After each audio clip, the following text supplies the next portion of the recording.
cómo se hace la selección de materiales.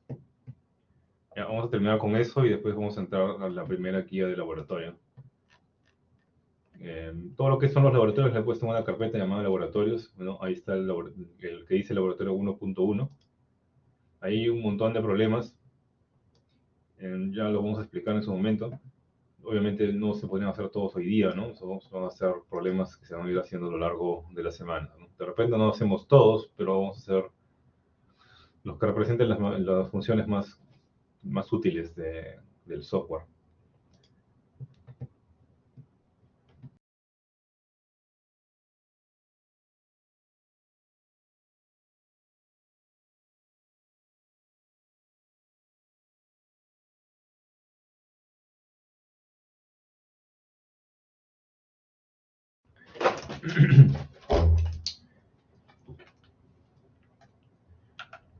Ya.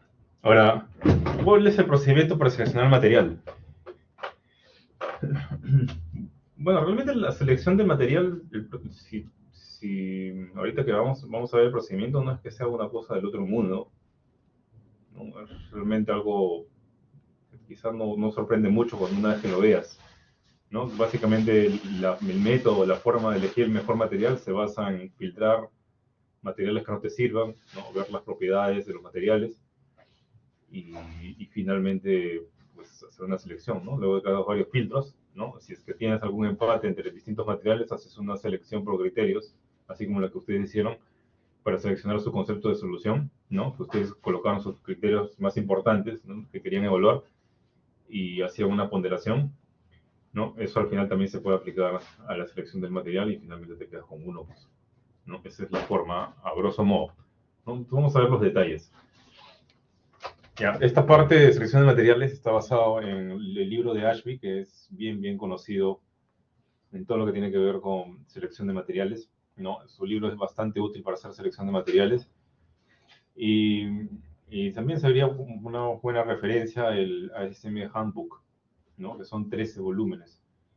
Ahí habla un montón acerca de materiales también, hay volúmenes enteros de materiales, pero no todos se tratan de materiales, ¿no? Si ustedes recuerdan la clase pasada, la clase de ayer, hay un volumen se trata de todo lo que tiene que ver con corrosión, ¿no? Entonces, así hay otros volúmenes que tienen que ver, bueno, con mecánica de materiales.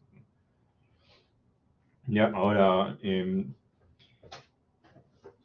hay que tener también en claro que cuando tú ves las explicaciones de materiales en una hoja técnica, esas explicaciones no van a ser siempre las mismas, ¿no? Hay siempre un error, ¿no? Va a haber una tolerancia, ¿no? Así como cuando ves una resistencia eléctrica, ¿no? Nunca vas a tener ese ohmiaje exactito, ¿no? Siempre va a haber un error.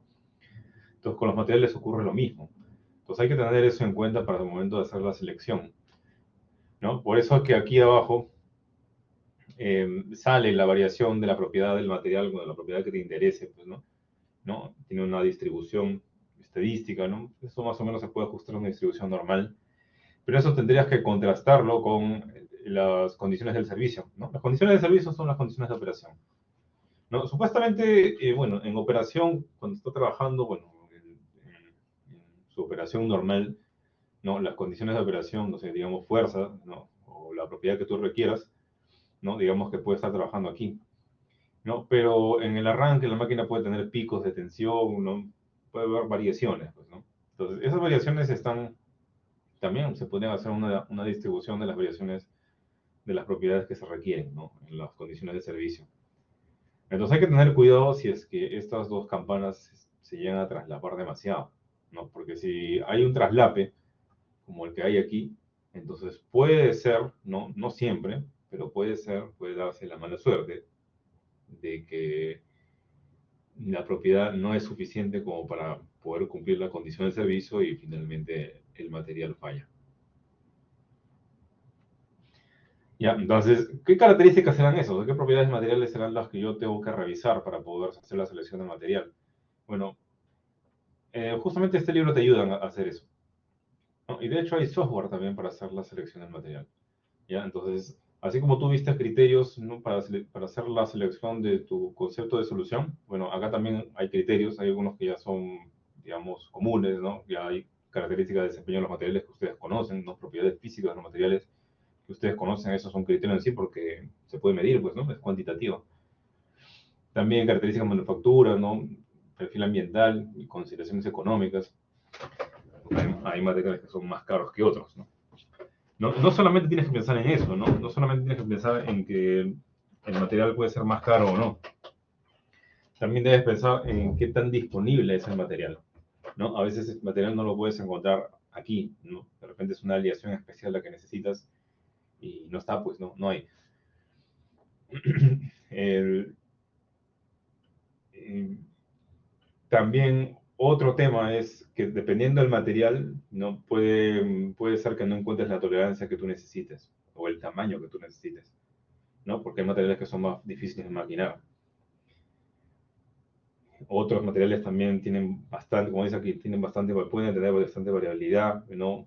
Otros pueden tener un alto impacto ambiental, ¿no? Son toda una serie de criterios que tú tienes que evaluar y ver para tu máquina en particular, ¿no? O para la estructura, ¿no? A la que le quieres dar el material, ¿no? Tienes que ver qué criterios serían los más importantes para ti. Ya, dentro de la clasificación, bueno, para poder clasificar los materiales, ¿no? Y ver un horizonte, ¿no? De lo que nos estamos enfrentando, porque hay materiales hay un montón, ¿no? Pero por lo menos saber en qué nos estamos metiendo, ¿no? O sea, supuestamente uno tiene que filtrar hasta que encuentre su material ideal, pues, ¿no? ¿Ya? En, en la ingeniería de materiales uno puede encontrar 4 grupos de materiales, como salen aquí, ¿no? 4 familias, ¿no? Todo lo que son los metales, polímeros, cerámicos y compuestos, ¿no? En el compuesto está la madera, por ejemplo. ¿No? Generalmente nosotros trabajamos aquí, pues, ¿no? En metales, ¿no? O también en polímeros. ¿Ya? Nosotros son más para situaciones especiales, ¿no? Entonces, yo necesito seleccionar el material, ¿no? Como estamos diciendo, en base a ciertos criterios, ¿no? Varios de estos criterios ya ustedes lo conocen, no hay que pensar tampoco tanto en algunos de estos criterios porque son simplemente propiedades físicas, ¿no? Propiedades de materiales, ¿no? Como por ejemplo ductibilidad, tenacidad, ¿no? Esas propiedades que te han enseñado en el colegio, ¿no? Y otras que has visto a lo largo de la carrera, ¿no? Como el módulo de elasticidad, la resistencia a la rotura, la resistencia a la fluencia, la dureza, el grip, ¿no? La resistencia al impacto, ¿no? Todas esas son propiedades del material que tú tienes que evaluar pues, cuál es la que más te importa a ti, ¿no? Ahora, ¿cómo yo evalúo cuál es la que más me interesa a mí, ¿no? O cuáles serían las más importantes para mi aplicación en particular, ¿no? ¿No? Porque alguien puede decir, no, bueno, de repente simplemente con el esfuerzo de rotura es suficiente, pero a veces no, pues no, ¿y qué me dice acerca de la fatiga? ¿No? Y si el material va a estar sometido a calor y una fuerza constante, de repente de vida podrías pensar en CRIP, ¿no? Son varias cosas que hay que pensar para poder elegir cuáles son las propiedades materiales que más te interesan. Ya, felizmente en esto hay una ayuda, ¿no? Hay una tabla que es bien interesante, que esta tabla aparece en el handbook de la ASM,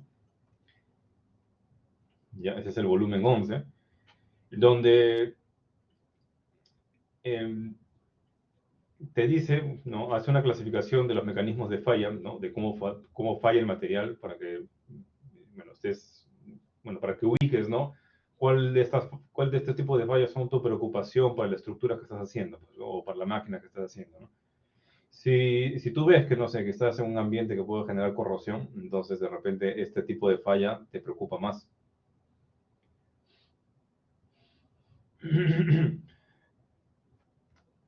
¿No? Entonces, si eso es así, ¿no?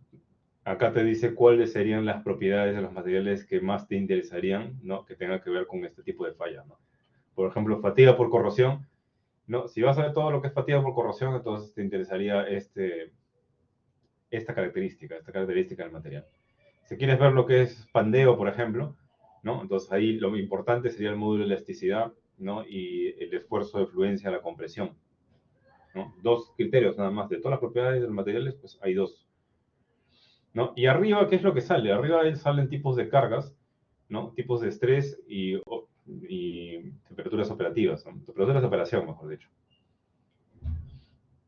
¿No? Estas son condiciones para que ocurra justamente cada una de estos tipos de fallas, ¿no? O sea, corrosión por fatiga es un resultado, ¿no? De someter un metal, ¿no? O un material, ¿no? A cargas repetitivas, de ahí viene la fatiga, a tensión, ¿no? A esfuerzo cortante y a temperaturas que son de medianas a altas, ¿no? Aparte, ¿no? De que puede estar también sometido a un ambiente, pues, corrosivo, ¿no? Por ejemplo, en el caso del CRIP, ¿se acuerdan? El CRIP eso ocurría con temperaturas grandes, pues, ¿no? Y por eso que acá sale con un check, temperaturas grandes.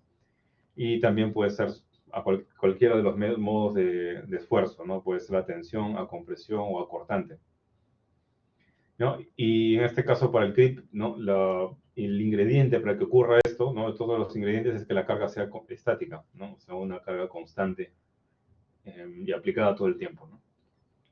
¿No? Entonces, si por ejemplo a ti te preocupa el grip, ¿no? Porque estás justamente en estas condiciones, tienes una carga estática, tienes alguno de estos tipos de estrés, ¿no? Y estás a una temperatura alta, entonces podrías pensar, ¿no? De que justamente podría tu estructura fallar por grip.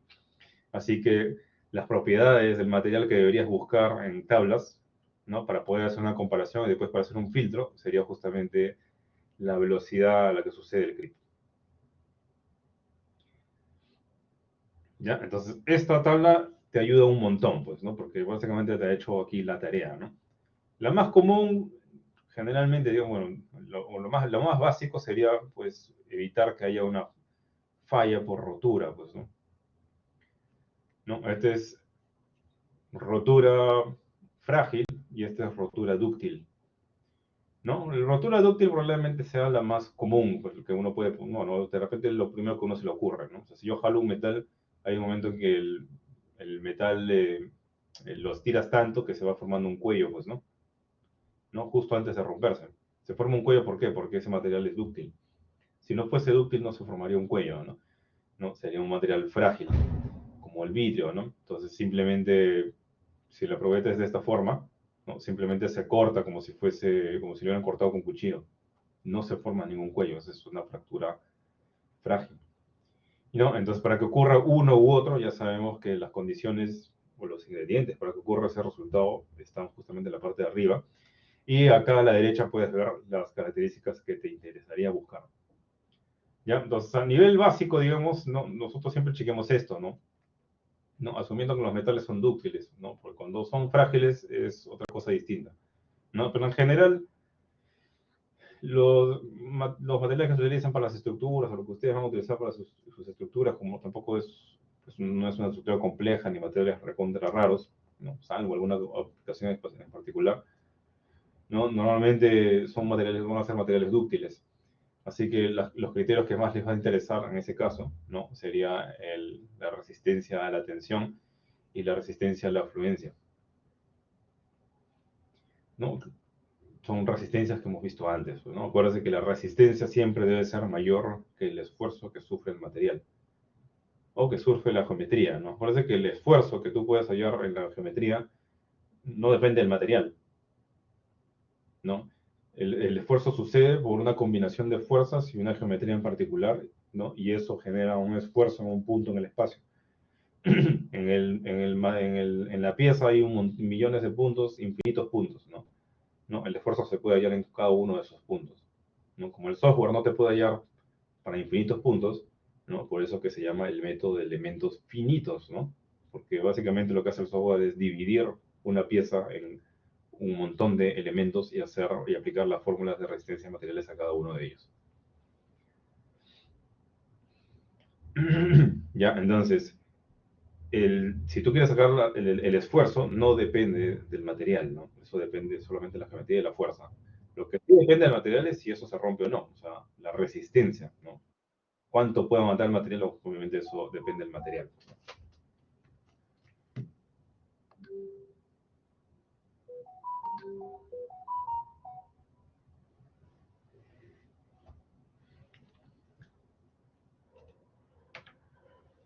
Ya, entonces una tabla muy útil de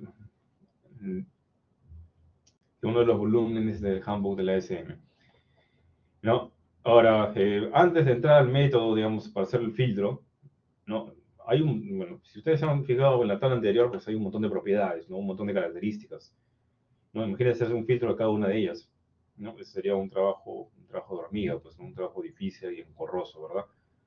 En este caso el Chile, ¿no? Te ayuda con su libro, ¿no? Si sacas el libro que está recomendado, perdón, el libro de Chile, no, ese es el libro de Ashby. Si sacas el libro de Ashby, vas a ver que se está lleno de puras tablas que te ayudan a seleccionar. Ya, eso te hace la vida más fácil, ¿no? Pero igual te vas a dar cuenta que igual es trabajoso, pues, ¿no? Entonces, realmente, si quieres hacer una selección rápida de materiales, pues lo mejor sería hacerlo por software, ¿no?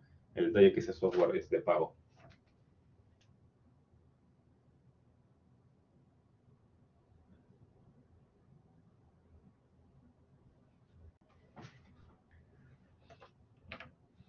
Ya, entonces, antes de entrar y meternos justamente ese detalle, ¿no? De ese trabajo de estar buscando y filtrando y filtrando y filtrando, ¿no? Uno debe saber, bueno, que ese trabajo, bueno, tiene que valer la pena, pues, ¿no?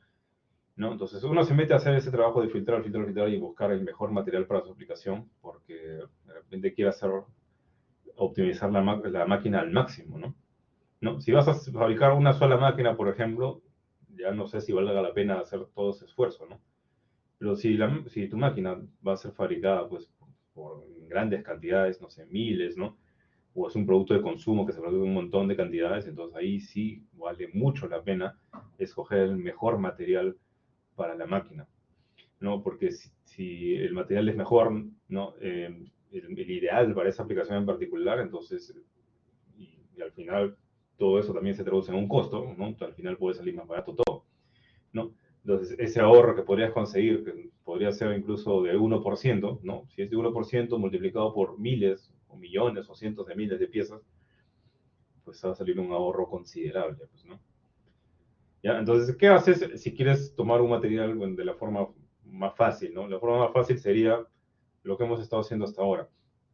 No, bueno, lo que ustedes han presentado en el parcial, pues, ¿no? Yo qué cosa les dije, escojan un material tentativamente, ¿no? Un material tentativo puede ser que lo leas, lo hayas investigado, que este material es el que se utiliza más, no sé, o simplemente propones un material, ¿no? Al menos que tomen el esfuerzo de haber propuesto un material. Ya, seguramente, seguramente la mayoría debe ser acero, pues, ¿no? ¿Ya? Entonces, por similaridad puedes buscar, ¿no? Entonces, también los libros te ayudan en eso, por si acaso, ¿no? Ahí te dicen cuáles son los materiales más comunes para determinadas aplicaciones y los materiales más utilizados también para fabricación, ¿no? Por ejemplo, en el caso de los aceros, ¿no? Esta tabla es una tabla de selección de materiales que son comunes de utilizar, ¿no? Es una tabla que aparece en el DITER, ¿ya? Entonces, de los aceros, estos son los aceros más utilizados. ¿Ya? Este es su nombre, su clasificación, ¿no? Clasificación por la Sociedad Americana de Fabricantes de Acero, AISI, ¿no? A veces también le llaman AISI 1020, ¿no? O solamente 1020. ¿Ya? Y esto de acá, bueno, ese código, ese nombre tiene un significado, ¿no? Que tiene que ver con qué porcentaje de carbono tiene el acero. Acuérdense que el acero es una aleación, pues, ¿no? Es una aleación de hierro más carbono, ¿no? Entonces, como el acero realmente es como una receta, ¿no? Tú la receta la puedes realizar de distintas formas, ¿no? Dependiendo cómo cambien los ingredientes, pues, ¿no? El acero no es un material eh, primario, digamos, ¿no? No, es una aleación. Entonces, así como yo le puedo poner un poco de carbono, ¿no? Y algo de hierro, ¿no? Entonces, en otro acero distinto, que tiene también su nombre, que está normalizado, puede tener más carbono, ¿no? Si tú le agregas más carbono a la receta del acero, el acero se vuelve más duro, ¿no? Corta más, ¿no? Porque dureza, acuérdense que es la resistencia a ser cortado, ¿no? Acuérdense que la resistencia a ser cortado, ¿no? No solamente tú, bueno, si tú, o bueno, si el material resiste bastante, ¿no? La rayadura, ¿no? Resistencia a la rayadura, pues, ¿no? Resiste bastante la rayadura, eso significa que ese material más bien raya los otros materiales, ¿no? O sea, un material duro es difícil de rayar, pero a su vez también, ese material que es duro raya un montón de materiales, ¿no? Porque como nadie lo puede rayar a él, entonces él es el que raya a los otros. ¿No? Por eso que, por ejemplo, ¿no? Ustedes recuerdan en la escala de dureza en los materiales, el material más duro es el diamante, ¿no? Entonces, si alguna vez han ido a una ferretería, ¿no? Sodimac, ¿no? O maestro, o alguna de esas ferreterías, ¿no? Alguna vez han visto la sección de los taladros, ¿no? Van a ver que hay unas brocas, que es donde va el taladro, hay unas brocas que son diamantadas, ¿no? ¿Por qué? Porque eso es más duro, pues. Si es más duro, es más fácil de rayar, pues, todo lo que quieras taladrar o hacerle hueco, pues, ¿no? Ya, al costado acá está el tratamiento térmico más común también, ¿no? El modo de elasticidad para el 10-20, el esfuerzo de fluencia, ¿no? Y es la fluencia, cuánto puedes tener la elongación y cuánto es la dureza, ¿no? Nosotros, ¿cuál es la propiedad que nos más interesaría a nosotros en este curso, que tampoco no queremos expandirnos tanto, ¿no? Es bueno saber eh, hasta dónde llega el conocimiento, pero no nos vamos a meter tampoco a ver a utilizar todas las características, pues, porque si no el trabajo también se va a volver más largo, pues, ¿no? Pero lo que sí debe por lo menos cumplirse, ¿no? Porque una cosa es optimizar y otra cosa es que se rompa, pues, la estructura, pues nosotros nunca vamos a querer que se rompa y tampoco nunca vamos a querer que se deforme de forma permanente. Entonces, para nosotros va a ser importantísimo que la resistencia, la fluencia nunca sea superada. ¿Ya? Si tú después puedes optimizar el material, ¿no? Utilizando otros tipos de materiales, ¿no? Aleaciones, ¿no? Para poder reducir el peso, quizá, para poder mejorar la resistencia, ¿no? Ya, eso ya es una optimización que, bueno, pues se agradece, ¿no? No es mejor, pues, ¿no? Claro, estás optimizando, pero digamos que para un curso, ¿no? O para hacer todo eso en un solo curso, pues eso sería quizá mucho, pues, ¿no? Pero lo que sí debe hacer es lo mínimo indispensable, pues, ¿no? Que no se rompa, pues, el material, ¿no? Ya, este de acá es hierro fundido, ¿no? Estos son los aluminios más utilizados, los polímeros termoplásticos más utilizados, ¿no? Termosets, elastómeros, cerámicos y compuestos más utilizados, con sus propiedades, ¿no? A la derecha, ¿no? Ese es según el libro de Dieter, pero también hay una tabla muy parecida en el libro de Ullmann, ¿no? Y de hecho el libro de Ullmann es un poco mejor porque el libro de Ullmann, aparte de que te dice los materiales más comunes, ¿no? Que son varios repetidos con la tabla anterior, ¿no? Aparte te dice cuáles son los materiales utilizados más comunes en determinadas piezas fabricadas, ¿no? Entonces, una cosa que te digan, sabes que el acero 1020 es un acero que se utiliza bastante, ya, pero uno siempre te va a preguntar, ¿no? Pero ¿dónde lo utilizan? Pues, ¿no? Si hay 1020 y 1040, ¿cómo sé si el 1020 o el 1040 es el que tengo que utilizar, ¿no? ¿No? Pero cuando ya te dicen, ¿sabes qué? El aluminio 2024 es lo que utilizan para los componentes de las aeronaves, ah, ya, ahí es otra cosa, pues, ¿no? ¿No? Y esa información sale en el libro de Ullmann del 2010.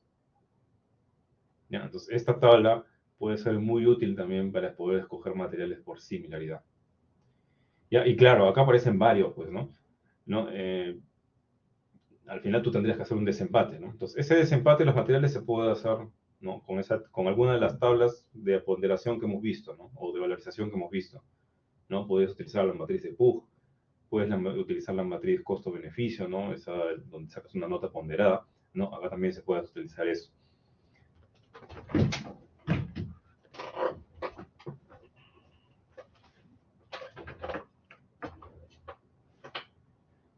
Ya, esto es, bueno, esta es la continuación de la tabla anterior, ¿no? Por acá están mangueras, llaves, ¿no? Bases de máquinas, ahí te dicen cuáles son los materiales más utilizados para cada uno de esos componentes. ¿Ya? Entonces, el material tentativo que ustedes han hecho, bueno, ahorita ya lo podrían hacer una actualización chequeando esta tabla.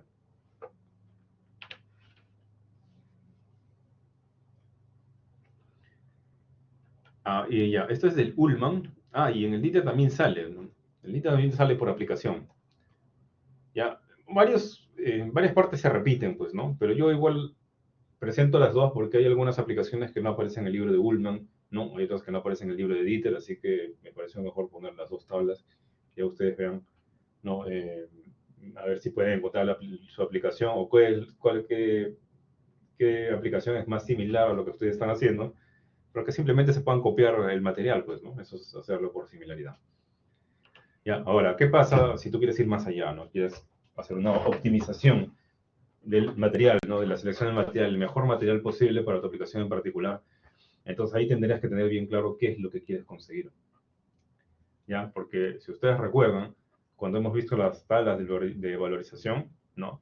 La palabra mejor no se puede definir, ¿no? O mejor dicho, tú tienes que definirla, ¿no? ¿Quién es el mejor de algo? Nunca se puede decir quién es el mejor de algo, que eso, digamos que no existe, ¿no? A no ser que sea mejor en todo, ¿no? Porque nosotros sabemos que las cosas, ¿no? Los objetos, por ejemplo, incluso las personas tampoco nunca puedes decir que alguien es mejor que otra persona porque cada uno tiene características propias, ¿no? Donde le pueden ganar en algo y en otras características pues, puede perder o puede ser mayor o mejor, ¿no? ¿No? Alguien puede ser mejor en matemáticas, pero es malo, no sé, es mal orador, por ejemplo, ¿no? Entonces, ¿quién es el mejor? No, no se puede, pues, porque una persona, igual con un equipo, no una máquina, no se puede medir de distintas dimensiones. Entonces, la única forma que yo pueda decir que algo es mejor que otra cosa es en una sola dimensión. Entonces, como todos esos objetos o todos esos entes son multidimensionales, no existe algo que es mejor que otro, no se puede decir de forma absoluta, ¿no? Entonces, ¿cómo puedo hacer una selección si no se puede saber quién es el mejor? O sea, no está definido. Entonces, eso tendrías que definirlo tú dependiendo qué es lo que estás buscando, pues, ¿no? ¿No? Si tú tienes tu empresa y quieres buscar a una persona que cumpla cierto perfil, ¿no? Entonces ese perfil en ese perfil tienes que colocar qué características debe tener la persona para que pueda cumplir bien su rol. Entonces lo mismo sería aquí, pues, ¿no? En el material, ¿no? Entonces, ¿cuáles son los criterios, propiedades que más te interesa, ¿no? Y, eh, que más te interesa que el material cumpla, ¿no? Para que le puedas dar el visto bueno. ¿Ya? Entonces, en base a eso, ¿no? Una vez que tengas claro qué es lo que quieres buscar, ¿no? ¿No? ¿Qué son las propiedades más importantes para ti? ¿No? Una vez que tengas claro eso, vas, ¿no? Y utilizas alguno de los gráficos del libro de Ashby. ¿No? En este caso, en esta figura de acá, ¿qué gráficos está mostrando? En este caso está mostrando el módulo de Young, ya dividido entre la densidad. ¿Por qué lo divide entre la densidad? Para poder eliminar todo lo que es o bueno, factorizar todo lo que es el peso, pues, ¿no? ¿No? La densidad, ¿no? ¿Ya? Entonces, ¿eso qué quiere decir? Eso quiere decir que si tú quieres utilizar las tablas de Ashby, no, en esta tabla de Ashby en particular tendrías que dividir el módulo de Young entre la densidad, ¿no? Y ese parámetro que estás buscando, buscarlo aquí, pues, ¿no? Entonces, por ejemplo, porque seguramente es importante para ti un previo análisis, pues, ¿no? Para este caso particular, digamos, para ti es importante el módulo de Young. Entonces, que lo divides entre la densidad y buscas un módulo de Young entre la densidad que te interese cumplir. ¿Ya? Y en este caso eh, este es el módulo, la raíz cúbica del módulo de Young entre ρ, pues, ¿no? Entonces, este es el módulo de Young entre ρ. No le han sacado la raíz cúbica a este de aquí. Entonces, todas estas rectas es un módulo de Young entre ρ en particular, ¿no? No sé, digamos que esto es 2.1, digamos. Y esta recta representa todos los módulos de Young entre densidad igual a otro número, ¿no? No sé, digamos 3 y digamos que 5, no sé, y 7, por decir, ¿no? Entonces tú tienes que definir cuánto debería ser, para este caso en particular, ¿no? Cuánto debería ser tu módulo de densidad mínimo aceptable para ti, para que tú le puedas dar el visto bueno al material, ¿no? Entonces, si por ejemplo, para ti el mínimo debería ser 5, quiere decir que todos los materiales que estén por encima de esta recta podrían cumplir, ¿no? ¿Ya? ¿Y qué son esos círculos como islas que aparecen ahí? Esos son los materiales, pues.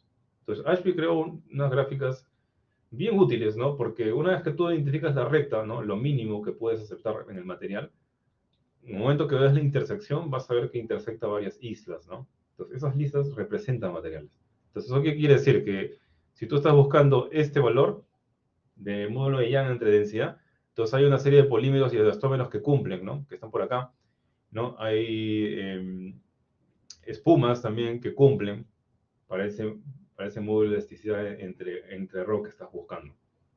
Y claro, acá va a haber un empate, pues, ¿no? Todos estos, digamos que todos los que están intersectados aquí cumplirían, ¿no? Entonces, para poder hacer un desempate, podrías también clasificarlo por otro criterio, ¿no? Así vas reduciendo la cantidad de materiales hasta que finalmente te quedas con uno.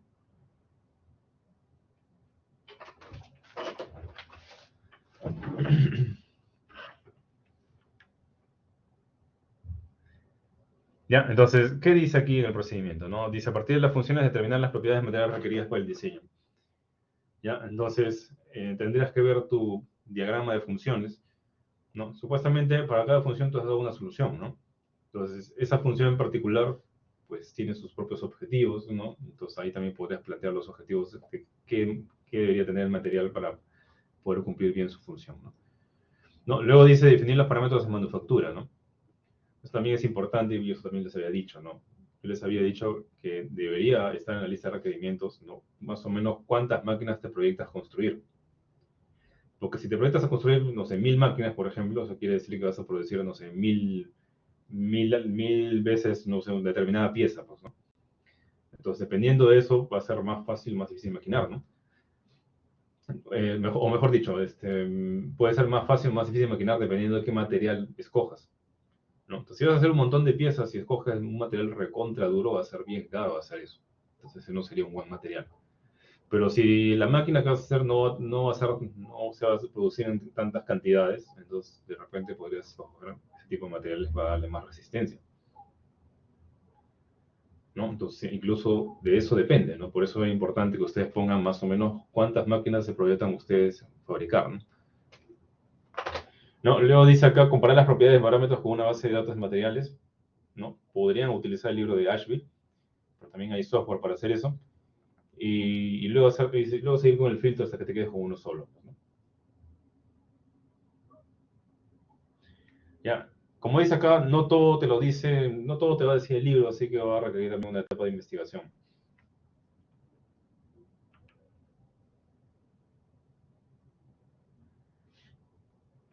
Ya, entonces, como todo, al final, ¿para qué yo querría que mi material tenga un mejor desempeño? Al final todo se puede reducir al costo también, ¿no? ¿No? O sea, materiales que tienen un mayor desempeño suelen costar más. Ya, entonces tú tendrías que balancear, ¿no? ¿Qué es más importante para ti, ¿no? ¿El costo o que tenga un gran desempeño? No, a veces tú ni siquiera decides eso, sino ya lo deciden pues otras partes del proceso del diseño del producto, pues, ¿no? ¿No? Ya se ve cómo se orienta el producto a tener ciertas características, ¿no? Que de repente quieran, no sé, por ejemplo, demostrar, ¿no? Que este producto es de calidad, ¿no? Entre comillas, y por lo tanto tiene un desempeño excelente, ¿no? A pesar de que pueda costar más. Entonces, alguien te tiene que comunicar eso, o si no, tú lo tendrías que plantear, ¿no? ¿No? En ese caso, ese objetivo debería decir, ¿no? O debería salir en la lista de requerimientos, ¿no? De tal manera que eso influencie la forma como tú seleccionas luego los materiales y también después, más adelante, el proceso de manufactura. Ya, los materiales, por si acaso, también tienen un costo que varía bastante con el tiempo, ¿no? Se pueden considerar como commodities, pues, ¿no? Es como una moneda casi.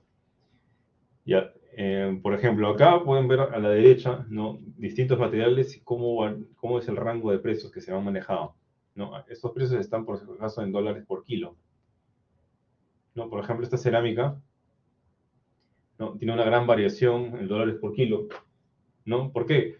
Bueno, eso habría que investigar, ¿no?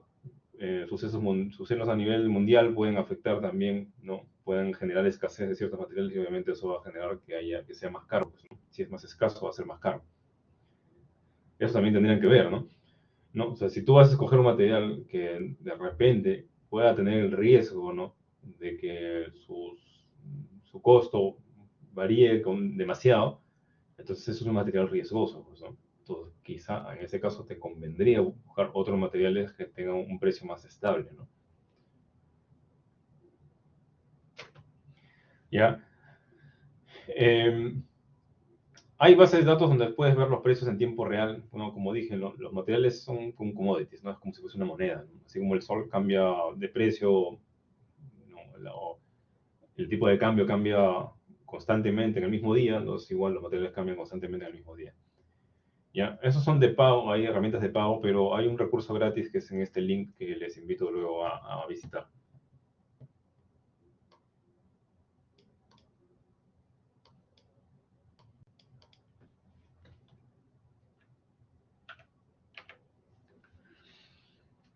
Ya, una vez que haces el filtro con los gráficos de Ashby, igual, como dije, te va a dar un empate, ¿no? o te pueden quedar varios materiales que cumplan, ¿no? Entonces luego haces una selección con los métodos que hemos visto para seleccionar, ¿no?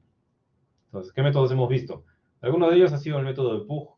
Bueno, y acá solamente está el método de Pugh y el método de suma ponderada, que nosotros también lo conocemos como costo-beneficio, ¿no? ¿Eso qué significa? Que yo tengo que plantear mis propios criterios, pues, ¿no? Ya, solo que esta vez los criterios son un poco más fáciles porque básicamente son propiedades de materiales, pues, ¿no? Y también, bueno, si piensas invertir, ¿no? En un software también hay bases de datos que son mucho más fáciles y mucho más rápidas para hacer la selección, ¿no? Ya, entonces, como dije, hay que formar, ¿no? Toda la selección del material va a comenzar justamente con esos criterios y luego el establecimiento del indicador de desempeño que tú quieras maximizar, ¿no? O que estés buscando, ¿no? No, normalmente estos indicadores de desempeño lo dividen entre la densidad. Eh, ¿Por qué? Porque si tú maximizas esto, ¿no? Por ejemplo, yo quiero maximizar el módulo de Young. Para poder maximizarlo, una forma de maximizar este indicador sería reduciendo la densidad, ¿no? Haciendo que el material sea más liviano. Por eso que normalmente en el libro de Ashby lo divide entre RAW, ¿no? Y de hecho esta tabla que está aquí, ¿no? Es una recopilación del mismo Ashby, ¿no? Con indicadores de desempeño más comunes, ¿no? Que podrías utilizar para luego utilizar las propias gráficas de Ashby. ¿Ya? Todas estas gráficas de Ashby, bueno, todo este trabajo de Ashby, luego está, bueno, está en un software de pago, por si acaso. Ya, me parece que en el mismo libro de Ashby no están todas sus gráficas, ¿no? Hay un software de pago donde sí puedes ver todo el trabajo que ha hecho Ashby, ¿no? Puedes hacer esas rectas que hemos visto, ¿no? ¿No? Esa se llama recta isotrópica, ¿no? ¿Por qué se llama recta isotrópica? Porque tópico viene de propiedad, ¿no? O sea, tiene la misma propiedad, ¿no? Si E entre ρ vale 1, por ejemplo, ¿no? Todos los puntos de esa recta tienen el mismo valor de E entre ρ, 1, 1, 1, 1, 1. ¿Ya? Entonces vamos a ver un ejemplo mejor para poder entender bien cómo es el proceso que sale en el libro de Ashby. ¿Ya? Ahora, por si acaso, ¿no? Nosotros, bueno, lógicamente, para poder hacer esta selección necesito el libro de Ashby, ¿no? O necesitaría investigar, hacer un trabajazo para poder investigar otros libros y hacer esto, porque puede ser muy engorroso si no fuese por Ashby, ¿no? Si lo haces con software sería mejor, pero ahorita no tenemos un software para hacer eso, ¿no? Inventor no tiene un software, o bueno, no tiene un módulo para poder hacer selección de materiales, ¿no? Realmente la biblioteca de materiales de Inventor es bien pequeña. ¿Ya? Así que, ¿qué opciones tenemos? Utilizar Ashby, pero para eso necesitarías el libro. Me parece, bueno, yo solicité el libro, pero no sé si ya lo tendrán en la biblioteca. Ya, pero en caso no lo tengan, bueno, en cualquier caso lo tengan o no lo tengan, esta parte de hacer la selección con las gráficas de Ashby, digamos que podríamos considerarlo opcional. ¿Ya? Pero sí podría subir puntos adicionales para el alumno que sí vea, ¿no? Investigue, saque el libro de Ashby o consiga el libro de Ashby y haga la selección de alguna de las estructuras o alguno de los materiales con estas gráficas. ¿Ya? Entonces va a quedar como una bonificación adicional, ¿no? Y ahí podría subir de repente 1 o hasta 2 puntos, ¿no? Depende de qué tan bien o qué tanto alcance le ha dado, qué tanto uso le ha dado a esta herramienta. 2 puntos en la PC2. ¿Ya? Entonces, ese es para puntos adicionales, ¿no? Pero para poder sacar 20, ¿no? 20 clavado, ¿no? Aparte de que cumple varias cosas, ¿no? La selección de material puede hacerse por similaridad. Una parte podría ser por similaridad y otra parte sí tendrías que quizá hacer una selección utilizando un método de ponderación, ¿no? O sea, por similaridad podrías tener una serie de materiales que podrían cumplir tu aplicación, así como lo que hemos visto en una tabla anterior, ¿no? Y hagas el desempate con una matriz de selección, ¿no? Como las que ya has utilizado antes. Ya, entonces vamos a ver primero cómo se hace cómo se elige un material utilizando el libro de Ashby. ¿Ya? Entonces, en este ejemplo se plantea lo siguiente, ¿no? Hay que seleccionar el material para un ventilador de enfriamiento para auto. Entonces, ¿qué pasa? Debido a que hay grandes aceleraciones en motor, las aspas del ventilador pueden romperse, dice, ¿no? Entonces, póngase a pensar, si por grandes aceleraciones las aspas del motor pueden romperse, entonces, ¿qué propiedad sería la más apropiada?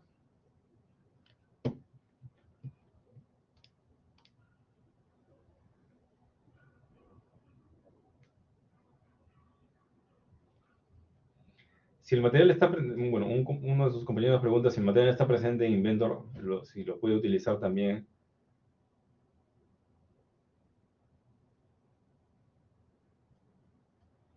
Esto no es para hallar la densidad, por si acaso, ¿ah? Esta tabla de Ashby te dibuja la tenacidad, ¿no? O bueno, la resistencia a la fractura versus la densidad. Los materiales que salen en Inventor me parece que solo tienen cuatro propiedades nada más, ¿no? Resistencia a la fluencia, resistencia última, módulo de Young y coeficiente de Poisson. Si tú encuentras exactamente el mismo material, ojo, que el material simplemente no puede ser simplemente acero, por si acaso, ¿no? Porque aceros hay un montón. Y a veces me parece que en Inventor a veces solamente aparece un solo nombre, solamente acero. Entonces eso no está bien definido, pues, ¿no? Entonces, si no está bien definido, ustedes tienen que definir bien, ¿no? ¿Cuál de los aceros? Porque hay acero 1020, 1040, ¿no? Inventor sí, en Inventor puedes colocar el módulo de Young. Aluminios también hay varios, ¿no? Entonces ustedes vean, pues, ¿no? Si ustedes ya lo encuentran en Inventor, pero no sé, bueno, pero ahí no capto bien cuál es el objetivo de la pregunta. O sea, si lo encuentras en Inventor, ¿qué va a pasar? O sea, tú puedes tomar un material por similaridad que no está en Inventor y ese material lo puedes cargar a Inventor por si acaso, ¿no? O sea, no se restrinjan solamente los materiales que salen en Inventor, son pocos, ¿no? Entonces, si ustedes por similaridad escogen un material, con las tablas que hemos visto hace un rato, y es un material que no sale en Inventor, ustedes pueden cargar ese material con un nuevo material en Inventor. Si está en Inventor y en la tabla de Ashby, depende, pues, ¿no? O sea, es que, no, a ver, si está en Inventor y en la tabla de Ashby, pero no, es que lo que pasa es que no vas a seleccionar el material simplemente porque está en Inventor y en la tabla de Ashby, pues, ¿no? O te refieres a esta tabla de aquí, a esta tabla de materiales comunes. Por si acaso, esta tabla no es de Ashby, ¿eh? Esta es la tabla de Ullman. Y la otra tabla es de Dieter, ¿no? Los gráficos, esto donde salen las islas, esos sí son de Ashby. Y ahí todavía, igual, incluso así no capto cuál es el objetivo. O sea, si no vas a seleccionar un material simplemente porque sale en Ashby y en Inventor, ¿no? Se supone que tú haces una selección, como había dicho, ¿no? La selección básica para sacar 20 es, escoges materiales por similaridad, ¿no? Y como acá hay varios que pueden cumplir, no, pues no sé, bases para máquina, dice, ¿no? Acá dice hierro fundido, acero 1020, ¿no? Hierro dúctil, ¿no? Entonces ahí hay tres, ¿no? Entonces, ¿cuál de los tres escoges, ¿no? Para escoger uno de los tres, aplicas algún método de selección, ¿no? O sea, defines criterios, le pones nota, sacas el promedio ponderado y el que sacó mejor promedio ponderado, ese es el material que escoges. ¿Ya? Entonces, después recién ves si está o no está en Inventor, ¿no? Entonces, si está en Inventor, bien, pues, ¿no? Pero si no está en Inventor, lo cargas. Eso es para sacar 20, ¿no? Si tú quieres tener uno o dos puntos más en la PC2, tendrías que utilizar el método de Ashby, el libro de Ashby. Entonces, ahí sí tendrías que realizar este procedimiento que voy a explicar ahorita, justamente ahorita, pues, ¿no? Con este ejemplo del ventilador para auto.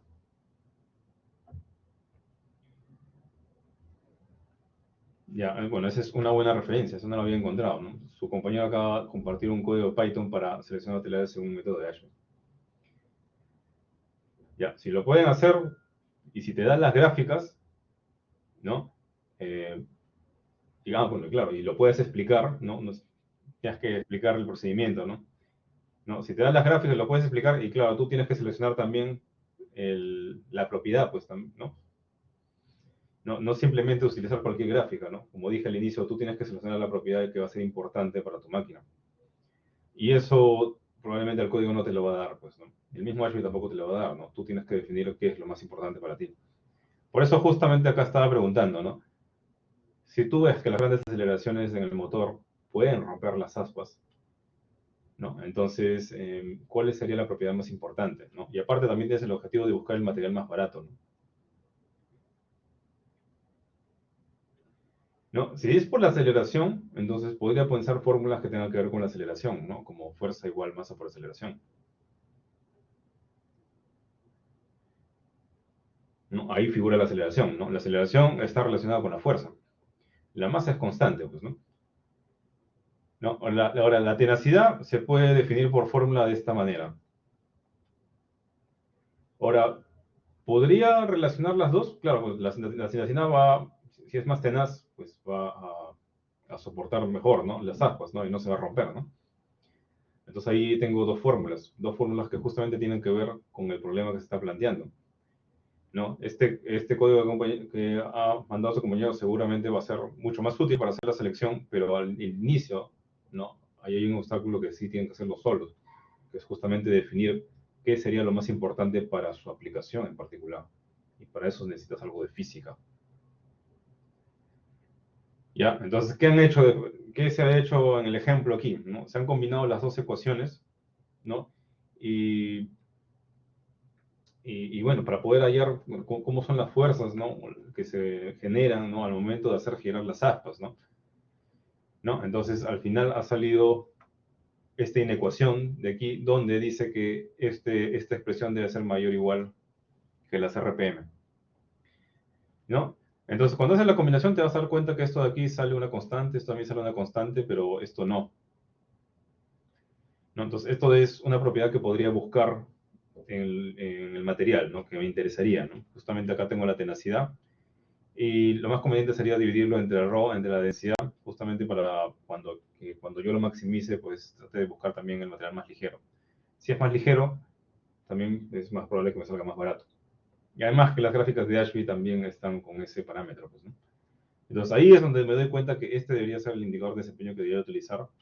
Me voy a la tabla de Ashby correspondiente, o sea, cuánto debería ser esto mínimo para que yo le pueda dar el visto bueno, ¿no? En este caso, este M1 es KIC entre ρ. Entonces busco la recta que represente eso en la gráfica de Ashby, ¿no? Y ahí voy a ver que va a cortar varias islas, ¿no? Ahí voy a ver que va a cortar varias islas, ¿no? Entonces quiere decir que hay varios materiales que pueden cumplir, ¿no? Los materiales que están por acá, estos materiales, este material, este material, este material. ¿Ya? Ahora, ustedes tendrían que hacer el desempate, pues, ¿no? Entonces, de todos los materiales posibles, bueno, ya hemos hecho un gran filtro gracias a esta recta, pero hay que seleccionar luego cuáles, pues, ¿no? Entonces, acá luego el ejemplo sigue, ¿no? Entonces, hay varios materiales que pueden cumplir aquí, ¿no? Entonces, acá se ha identificado que el hierro fundido, el nylon y el HDPE podrían cumplir, bueno, cumplen el indicador de desempeño, ¿no? El M1. Pero hay que hacer un desempate, hay que escoger entre los tres, pues, ¿no? Entonces, no puedes escoger al azar, tienes que hacer un desempate eh, evaluando otros criterios, ¿no? Entonces, como dice acá, finalmente para decidir, ¿no? Finalmente por un material incluimos también el costo. Entonces, ¿qué hace acá? ¿No? Acá multiplica C sub m por ρ. ¿Qué creen ustedes que es eso?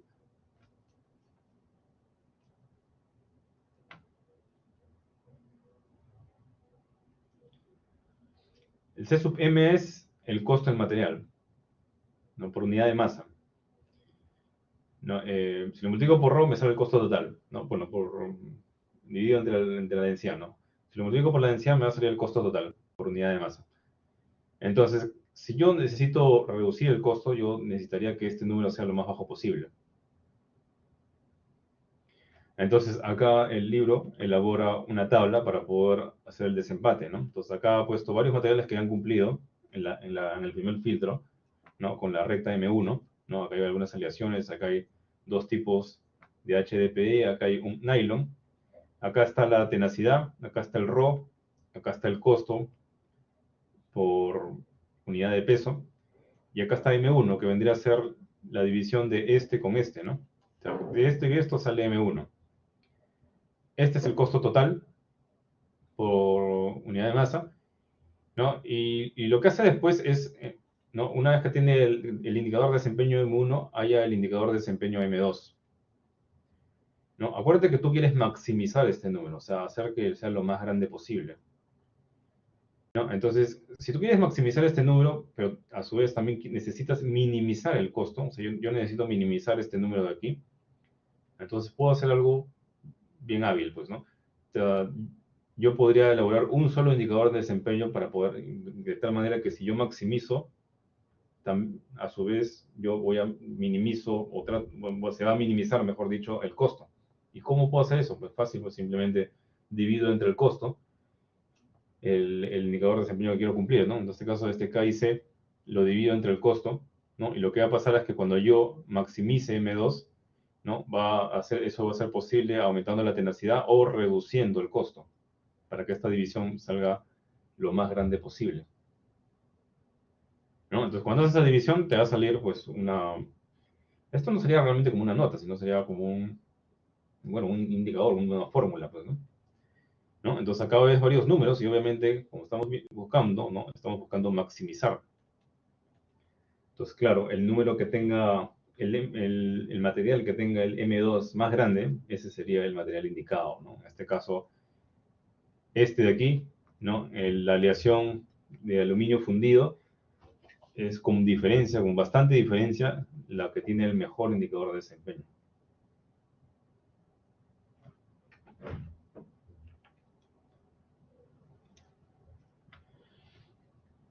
Ya, pero aún así, aquí en el libro ha continuado y ha tratado de filtrar un poco más, ¿no? Utilizando otros criterios, ¿no?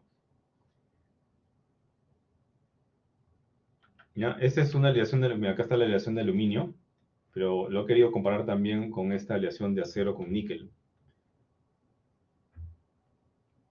que no sale acá, pues, ¿no? Este es otro ejemplo, creo, ¿no? Y también un acero inoxidable 304, ¿no? Esta es otra forma de seleccionar, ¿no?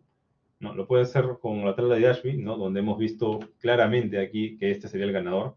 Si es que los números son muy parecidos, entonces de repente sí tendrías que aplicar, aparte del Ashby, esta tabla de ponderación. O si no, si es que quieres sacar 20 nada más y no quieres apuntar a sacar los 1 o 2 puntos adicionales, ¿no? Eso va a depender de qué tanto aplicas el método de Ashby en tus materiales. No, si quieres sacar solamente, bueno, si solamente apuntas al 20, ¿no? Como había dicho, ¿no? Vas a proponer materiales por similaridad y vas a hacer un desempate utilizando directamente alguna de las tablas de selección. Ya, entonces en este caso, por ejemplo, si yo quiero hacer un desempate o quiero elegir entre estos 4 materiales posibles que de repente los encontré por similaridad, entonces hago una tabla donde evalúo por cada criterio, ¿no? En este caso estoy evaluando qué tan bueno es para la corrosión, qué tan soldable es, si está disponible, miren si ese material está disponible en planchas gruesas, ¿no? La tenacidad, ¿no? La resistencia a la fatiga, ¿no? La rigidez, la expansión térmica, el costo, ¿no? Y luego elaboras una nota ponderada, pues, ¿no? Entonces, a cada uno le pones nota, ¿no? Y luego sacas una ponderación, claro. Y el que tenga mayor nota, ese sería el material ganador, ¿no? En este caso, este tiene la mayor nota, y en este caso estaría saliendo como ganador este acero aliado con níquel al 9%. Ya, ese es otro ejemplo, porque este es para un almacenamiento criogénico. Ajá, claro. Ustedes podrían utilizar el árbol de criterios para poder darle los pesos a los criterios en el momento de hacer la selección.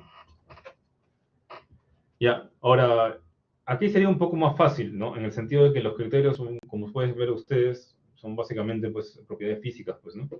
Simplemente tendrían que seleccionar un puñado de propiedades físicas que les interesa a ustedes cumplir, y con eso está. Ahora, de repente no va a ser necesario aplicarlo a todas las partes de la máquina, ¿no? Sino a algunas partes que, bueno, se quiera optimizar, o por lo menos en alguna parte, pues, ¿no? Para demostrar que saben utilizar la tabla, ¿no? ¿No? Porque la verdad que hay algunas cosas, ¿no? Algunas partes de la estructura que son eh, eh, que siempre del mismo material, ¿no? Son comúnmente utilizadas, ¿no? O de repente, para hacer tu estructura, de repente utilizas perfiles prefabricados. Entonces ahí ya no haces selección de material, pues, ¿no? Simplemente indicas el material del perfil prefabricado que has comprado, pues, ¿no?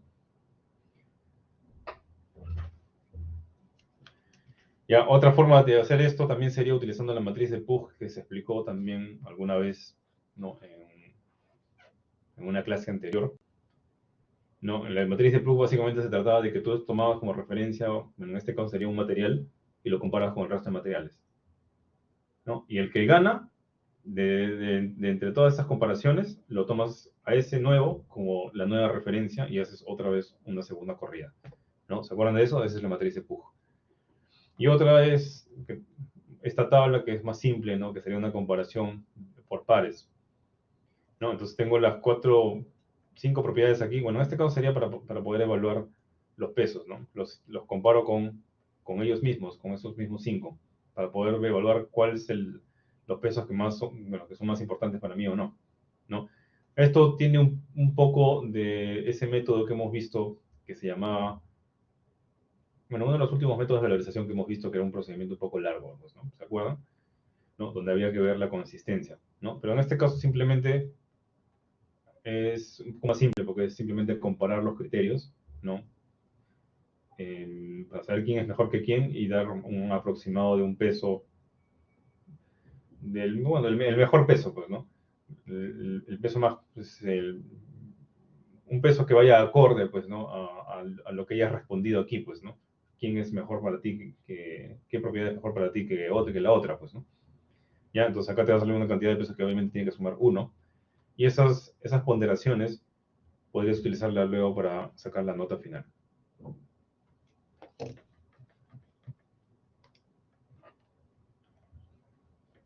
Ya, entonces, eso es todo lo que tiene que ver con selección de materiales, ¿no? Como dije, ¿no? Digamos que no, hay partes que no sorprenden tanto, ¿no? Una vez que lo ves, porque al final termina siendo simplemente un filtro, ¿no? ¿No? Y al final una selección del material basado en criterios. Así se hace la selección de materiales. Claro, que al inicio comienzas con infinidad de materiales, bueno, eso se va reduciendo, por eso que normalmente realmente uno debería utilizar base de datos con software. Ahora, sería bien interesante si el link que ha mandado su compañero tiene todos los materiales, o solamente quizá alguno de ellos. O de repente en este código se requiere conectarlo a una base de datos o alimentarlo con datos de materiales. Eso habría que verlo.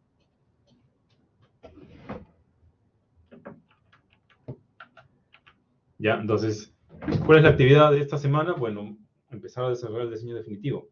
Ya, entonces ustedes ya tienen planteado el diseño preliminar, ¿no? Entonces ya tienen la geometría.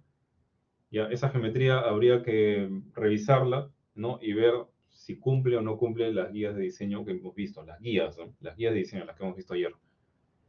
Ya, si quieres, puedes también aplicar principios de diseño, lo que hemos visto antes del parcial, para poder mejorar las formas. Ya, yo igual voy a seguir observando, por si acaso, formas que parezcan concentración de esfuerzos. Esas concentraciones de esfuerzos tú las puedes ver de forma inmediata aplicando los principios de diseño de antes del parcial. Ya, si ustedes ven la rúbrica, y si mal no recuerdo, no hay en la rúbrica no aparecen principios de diseño, pero yo igual lo puedo observar, ¿no? Lo puedo observar con un mal diseño, porque si tú estás haciendo una cosa que sea a 90 grados, pues eso no está bien, pues, ¿no? Entonces ahí tiene que haber un alivio, pues, ¿no? Se puede poner un filete. Ya, aparte también tienes que utilizar las guías de diseño, ¿no? Que hemos desarrollado pues, algunas, ¿no? Todavía falta ver otras, ¿no? Las que tienen más carne todavía falta ver, ¿no? Eso las veremos la próxima semana. Entonces, esta semana pueden ya empezar a revisar, ¿no? La geometría que ustedes han hecho, ¿no? Con la teoría que hemos visto hasta ahora, ¿no? En la parte de Inventor que vamos a ver ahorita, ya podrían también, esperemos que el conocimiento que tengamos hoy día también pueda servir para ahí ya empezar a evaluar la, bueno, pues el movimiento, la dinámica de la máquina. ¿Ya? Entonces, en Inventor nosotros vamos a ver tres cosas. Vamos a hacer simulaciones dinámicas. Simulaciones dinámicas, ¿qué cosa es? Es cómo se mueve la máquina para poder hallar aceleraciones, fuerzas, posiciones. ¿No? O sea, básicamente lo que tú haces en diagrama de cuerpo libre, esto también te lo puede hacer Inventor. ¿No? Este módulo de simulación dinámica no te saca esfuerzos, por si acaso, solamente te dice cómo se transfieren las fuerzas y las aceleraciones. El otro módulo que vamos a ver, que lo vamos a ver después, es el módulo de análisis de esfuerzos, ¿no? Ahí sí ves esfuerzos. Y ese módulo asume que la máquina está estática. Entonces nosotros vamos a tener que hacer ciertas jugadas, ¿no? Para poder considerar el movimiento de la máquina como, ¿no? Y trasladarlo, digamos, ¿no? A un sistema estático equivalente, podríamos llamarlo así. ¿Ya? Luego vamos a explicar de qué se trata eso. Y la otra es también chequear las vibraciones en la máquina, ¿no? Como había explicado alguna vez, si tu máquina entra en el fenómeno llamado resonancia, pues podría destruirse a sí misma.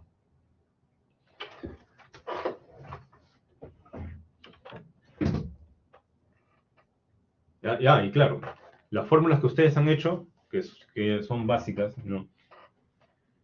Ahora sí tendrían que esforzarse un poco más para poder sustentar algunas partes geométricas, pues con eso, pues, ¿no? ¿No? Sobre todo, tiene que haber bueno, de todas maneras tiene que haber fórmulas que tienen que ver con la producción, ¿no? O las dimensiones tienen que estar sustentadas en la producción que tiene que tener la máquina, porque en eso no te va a ayudar Inventor.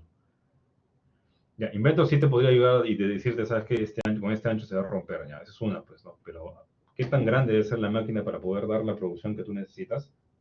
Ese dato lo das tú, eso no te va a ayudar Inventor, ¿no? Y qué tan rápido tiene que ir la faja, por ejemplo, ese dato también lo vas a dar tú dependiendo de la producción que estás buscando. Eso tampoco te va a ayudar Inventor, ¿no? Lo que sí, esa información de qué tan rápido debe ir, ¿no? Luego tendrías que hacer un cálculo para saber cuánto torque necesitas para que se mueva a esa velocidad. Eso podrías hallarlo, bueno, a mano, o también podrías hacerlo con la simulación dinámica que vamos a empezar a ver desde hoy. Ya, entonces, ¿cuál es el libro recomendado para esta parte, para todo lo que tiene que ver los laboratorios? Bueno, si alguna vez has buscado libros, por ejemplo, de Inventor, ¿no? De repente cuando has estado estudiando la parte que es solamente dibujo, por si acaso acá estamos asumiendo que todos saben dibujar bien, ¿no? Si por ahí te has olvidado cómo se dibuja en Inventor, pues te recomiendo que repases porque no vamos a hacer repaso de dibujo, vamos a hacer full simulaciones. Ya, de hecho, los ejercicios para esta parte no se van a pedir dibujar porque se van a subir al aula virtual, ¿no? O sea, lo justo y necesario para que simplemente configuremos nomás el entorno y apliquemos la simulación y hagamos análisis. ¿Ya? Entonces, en ese sentido, quiere decir que la geometría que tú has hecho, pues ya tienes que darle mejor forma. Bueno, me imagino que al menos uno, pues ahora que sabe dibujar en Inventor, o al menos pues habrá sudado la gota gorda y se habrá esforzado un montón para hacer el dibujo, porque todos han hecho dibujo de algo, aunque sea, o la mayoría de su máquina en 3D, pues, ¿no? Ya, entonces, si ustedes recuerdan, bueno, si alguien ha tenido la curiosidad de buscar libros para entender mejor el software, ¿no? Seguramente se ha dado cuenta que la mayoría de libros pues te explica cómo funciona cada comando, ¿no? Del software, en el caso de Inventor, pues, ¿no? ¿No? Eso es la mayoría de libros y solamente se quedan en lo básico nada más, ¿no? Pero en esta parte, como es básicamente ingeniería, ¿no? No lo vamos a ver así, ¿no? Hay un libro que es bien interesante, que es el libro que están viendo ahorita ustedes, ¿no? Con ese nombre. Ese libro también tiene una versión en español, que sí me parece que sí lo tiene en la biblioteca. Ya, en español lo han traducido como mmm, creo que Inventor y ejercicios de simulación, me parece que así lo han traducido. No lo han traducido de forma literal. Ya, pero en todo caso lo pueden buscar con el nombre del autor, ¿no? Wasim Younis. Ya, entonces, este libro es distinto, porque este libro no te explica cada comando, pues, ¿no? Para que aprendas con ese tipo de aprendizaje. No. Este libro te plantea varios proyectos y tú tienes que resolver con ingeniería cada uno de ellos. Entonces, eso es justo el libro que nosotros necesitamos en esta parte. ¿Ya? Entonces, este libro, como tiene varios proyectos, ya hay un dibujo con el que se empieza, ¿no? Entonces, esos dibujos del primer capítulo, que es un poco largo el primer capítulo, lo he puesto en una carpeta que se llama ejercicios, ¿no? Dentro de la carpeta de laboratorio es una carpeta que se llama ejercicios, y ahí en inglés dice capítulo 1. Entonces ahí vas a ver varios de los dibujos en Inventor. Están en Inventor 2011, pero igual se pueden trabajar. Ya, otra acotación acá es por si acaso, si tú tienes Inventor 2022, ya, bueno, yo al menos he tenido problemas con el Inventor 2022, el 2022A, me parece, que es una de las primeras versiones que salió de Inventor de ese año, ¿no? Porque ustedes saben que eso se va actualizando con parches, pues, ¿no? ¿No? Y he visto que tenía bastantes problemas para poder hacer la configuración de la simulación. O sea, no la hacía bien. O sea, estaba bugueado, pues, ¿no? ¿Ya? Entonces, yo Si tú tienes problemas en eso, yo te recomendaría que pases a la versión de Inventor 2023. Ahora, ¿hay una versión más actualizada de este libro? Creo que sí, pero creo que la última actualización de este libro es del 2021, que yo no la he conseguido. La he solicitado a la biblioteca. No sé si la tendrán ahí. Bueno, si la tienen ahí, habría que hacer una búsqueda en la biblioteca. Ya, pero ahorita vamos a trabajar, bueno, con el libro del 2011. Ya, suficiente, ¿no? Porque al final la ingeniería, pues, del 2023 al 2011, la ingeniería mecánica, la física no, realmente no ha cambiado mucho, ¿no? Esa física básica, pues, ¿no? Así que sigue siendo válida, ¿no?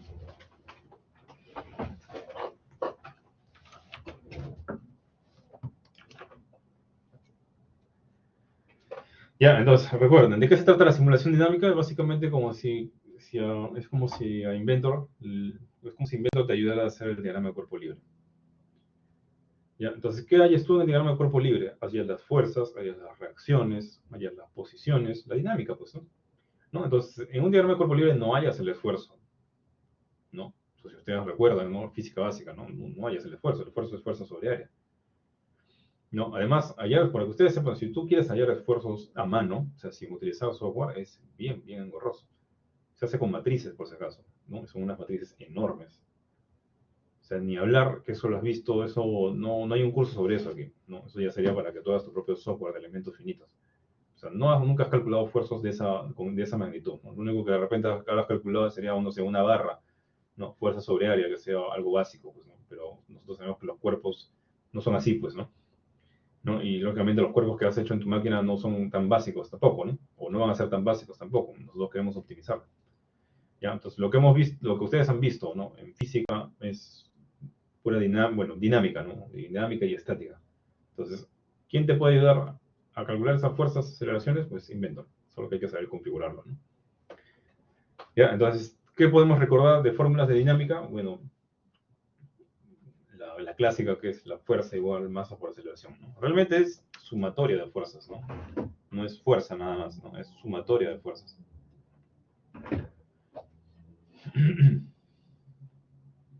Eh, no sé si ustedes recuerdan, bueno, quizá una clase de repente física 1 o física del colegio quizá, que había un problema donde te daban, no sé, una esfera, ¿no? Y te decían, si tú la sueltas y rebota, hasta qué altura llega.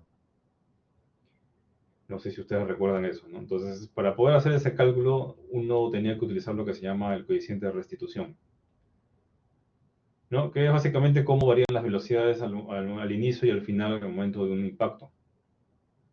Ya, este dato se va a necesitar si es que quieres hacer ese tipo de simulación también.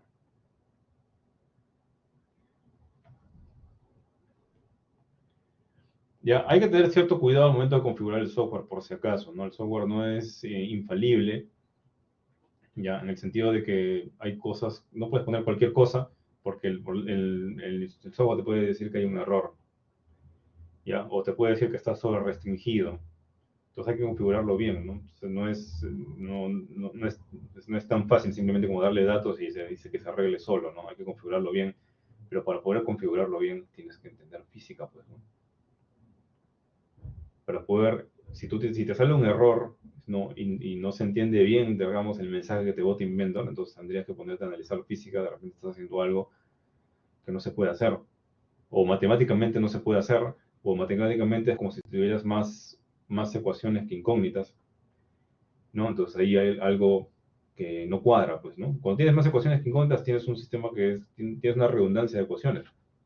Entonces ahí puede suceder un imposible, pues, ¿no? Si es que las fórmulas no cuadran. Entonces, lo mismo puede ocurrir aquí, ¿no? Si tienes mecanismos redundantes, ¿no? Mecanismos en lazo cerrado, puede ser que el invento se queje sobre eso y a veces no es tan específico para decirte en qué parte sucede el error. ¿Ya? ¿Qué cosa es un mecanismo lazo abierto o lazo cerrado? Un mecanismo cerrado, como lo cerrado, bueno, cerrado, es un mecanismo que tiene sus restricciones, bueno, cerradas, pues, ¿no? O sea, a ver, ustedes recuerdan cuando hacían dibujo en Inventor, uno podía poner restricciones, ¿verdad? A las piezas para que tengan un movimiento relativo. ¿Ya? Cuando hace la simulación dinámica, tú si quieres puedes exportar esas restricciones y el Inventor las va a traducir en el entorno de la simulación dinámica algo equivalente a eso que se llama juntas. Lo puede pasar automáticamente, donde puede haber interpretaciones de Inventor de las que quizá no estás de acuerdo, o puedes hacerlo manualmente, ¿no? Hacer una configuración manual. Entonces, esas juntas son como restricciones, ¿no? Entonces, yo podría establecer, por ejemplo, una restricción de esta pieza con esta pieza de aquí, ¿no? Para que esto rote. Y también podría hacerlo aquí, y también podría hacerlo acá. Y además, podría hacer una restricción para que estos dos estén en el mismo plano. Entonces, acá te das cuenta que las restricciones están en un lazo cerrado, ¿verdad? Eso es un mecanismo cerrado. En cambio, un mecanismo abierto, yo tengo restricción aquí, restricción aquí, restricción aquí, pero esta pieza de acá no tiene ninguna restricción respecto a esta. Entonces ahí se dice que tienes un mecanismo abierto. Donde deberías tener cuidado es en esta de aquí, en el mecanismo cerrado, porque es más susceptible a que pasen o que pueda ocurrir un mecanismo redundante. ¿No? El mecanismo redundante, ¿qué cosa es? Cuando tienes más, puedes tener más ecuaciones que incógnitas o más incógnitas que ecuaciones. Bueno, realmente más incógnitas que ecuaciones, ¿no? Desde el punto de vista redundante, desde el punto de vista físico, ¿no? O sea, desde el punto de vista físico, ¿qué sería? Que yo le puedo, por ejemplo, en el de arriba se puede determinar todo, no se puede hallar todo. Yo le he puesto dos rodamientos. Pero en el de abajo, esto es una redundancia física, ¿no? O, vamos a decir redundancia material mejor, ¿ya? ¿Por qué? Porque le estoy agregando un tercer rodamiento. Entonces, ¿qué problema físico va a ocurrir acá? Ahora sí, de física. Es que aquí voy a tener tres incógnitas, que sería esto, esto y esto, estas tres reacciones, pero solamente puedo sacar de aquí dos ecuaciones. Entonces no lo voy a poder resolver. Y el inventor además se va a quejar también de esto. Y a veces, en el momento que te le reclama el inventor, a veces puede ser que no sea tan claro. Y la única forma que te des cuenta que eso está mal es sabiendo física, pues, ¿no? Algo parecido a esto también debe haber visto en vigas, ¿no? En el caso de vigas, por ejemplo, ¿no? Si ustedes recuerdan mecánica para ingenieros, las vigas, si uno de los apoyos estaba fijo, el otro apoyo necesariamente tenía que ser libre, ¿no? ¿Recuerdan? No podías tener dos apoyos fijos. ¿Por qué? Porque también generabas redundancia. Y había una reacción en un eje en particular donde no se podía determinar exactamente cuánto era su valor. ¿Ya? Entonces, normalmente Inventor te va a decir que existe una redundancia, no te va a avisar, existe una redundancia. De repente, quizá el problema sería que de repente no es tan específico diciéndote cuál es la redundancia, ¿no? O por qué ocurre, ¿no? Tú ya tendrías que aplicar tus conocimientos de física para poder entenderlo.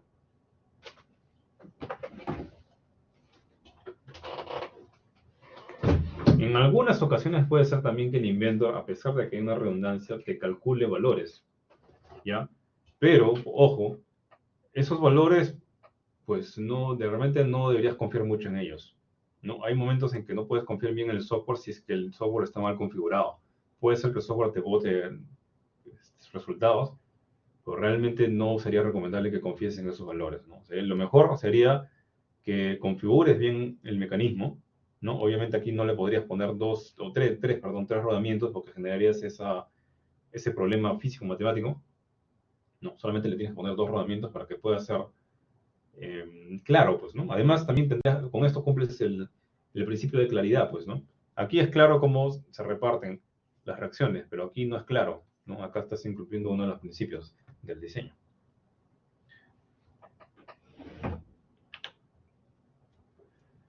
Entonces, ¿cuál es el procedimiento general para hacer una simulación dinámica en Inventor?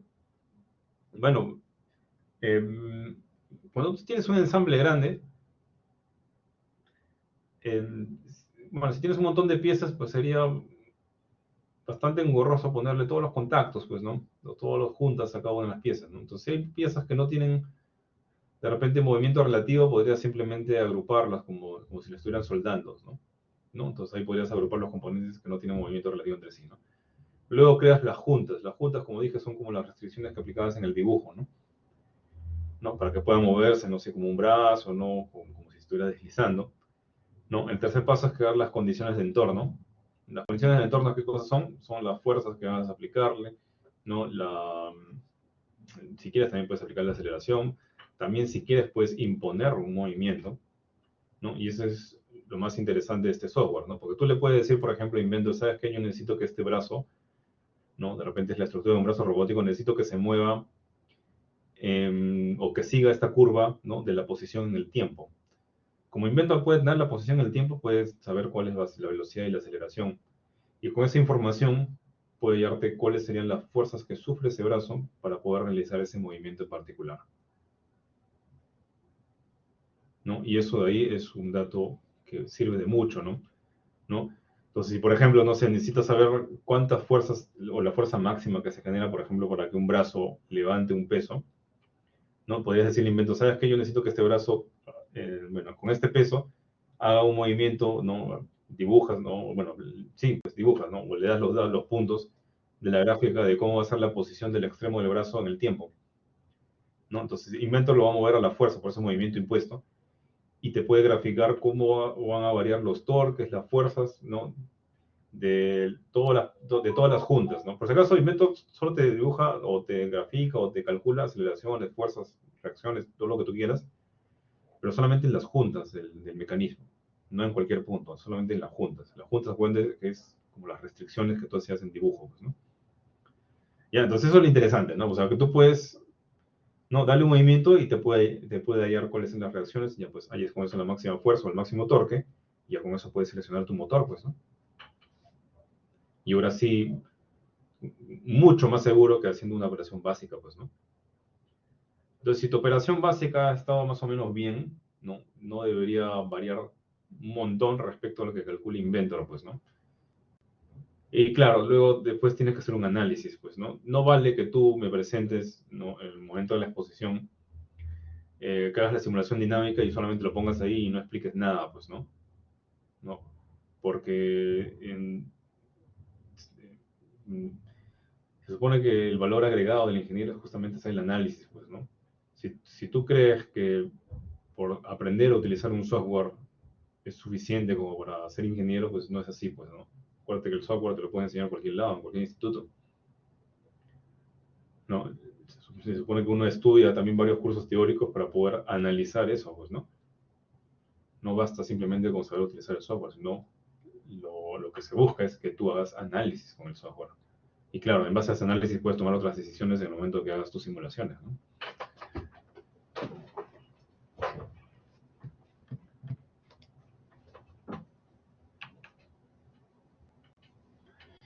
Ya, esto sería mejor explicarlo en la misma interfaz del Inventor. Por favor, ahí les pediría que vayan abriendo el software. Ya, puede ser que se demore en cargar. Todos estos problemas están en el libro, por si acaso, en el libro que he recomendado, ¿no? Ahí también está paso a paso. Ya, yo, bueno, también lo voy a explicar porque de repente hay algunos que no les sale, ¿no? Entonces vamos a verlo, también vamos a hacer análisis que de repente no dice en el libro, ¿no? Entonces vamos a estudiarlo bien, pues, ¿no? Ya, puede ser que también hay algunas clases que de repente hacemos un poco de Inventor y también vemos asesoría, ¿no? Porque si no, tampoco no alcanzaría el tiempo para asesorar, pues, ¿no? Ya, entonces ahí vamos a manejarnos nuestros tiempos a ver cómo vamos avanzando, ¿no? Entonces, si hay preguntas, bueno, de repente hoy día terminamos ya con esto, pero en la próxima clase yo ya les recomendaría que vayan definiendo bien ya cómo van a ser las fórmulas o cómo creen ustedes que van a ir las fuerzas para poder hacer la selección de los motores, por ejemplo.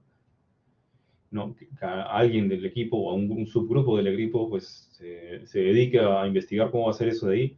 ¿No? Yo recomendaría también que otro grupo vea cómo hacer los instrumentos, ¿no? Cómo se va a seleccionar los equipos, que eso también, eso sí es pura investigación, ya, para que en 5 semanas ya se tenga ya pues el proyecto definitivo, pues, ¿no?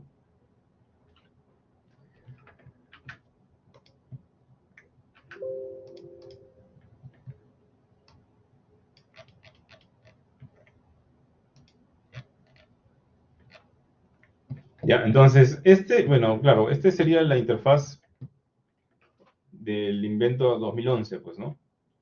Ya, pero yo tengo acá el invento 2023, ¿no? Entonces lo que vamos a hacer es, vamos a crear un nuevo, no, realmente sería, bueno, ya, vamos a crear un nuevo dibujo. Vamos a poner un nuevo ensamblaje, ¿verdad? ensamblaje estándar. Solamente para ver la interfaz, pues, ¿no?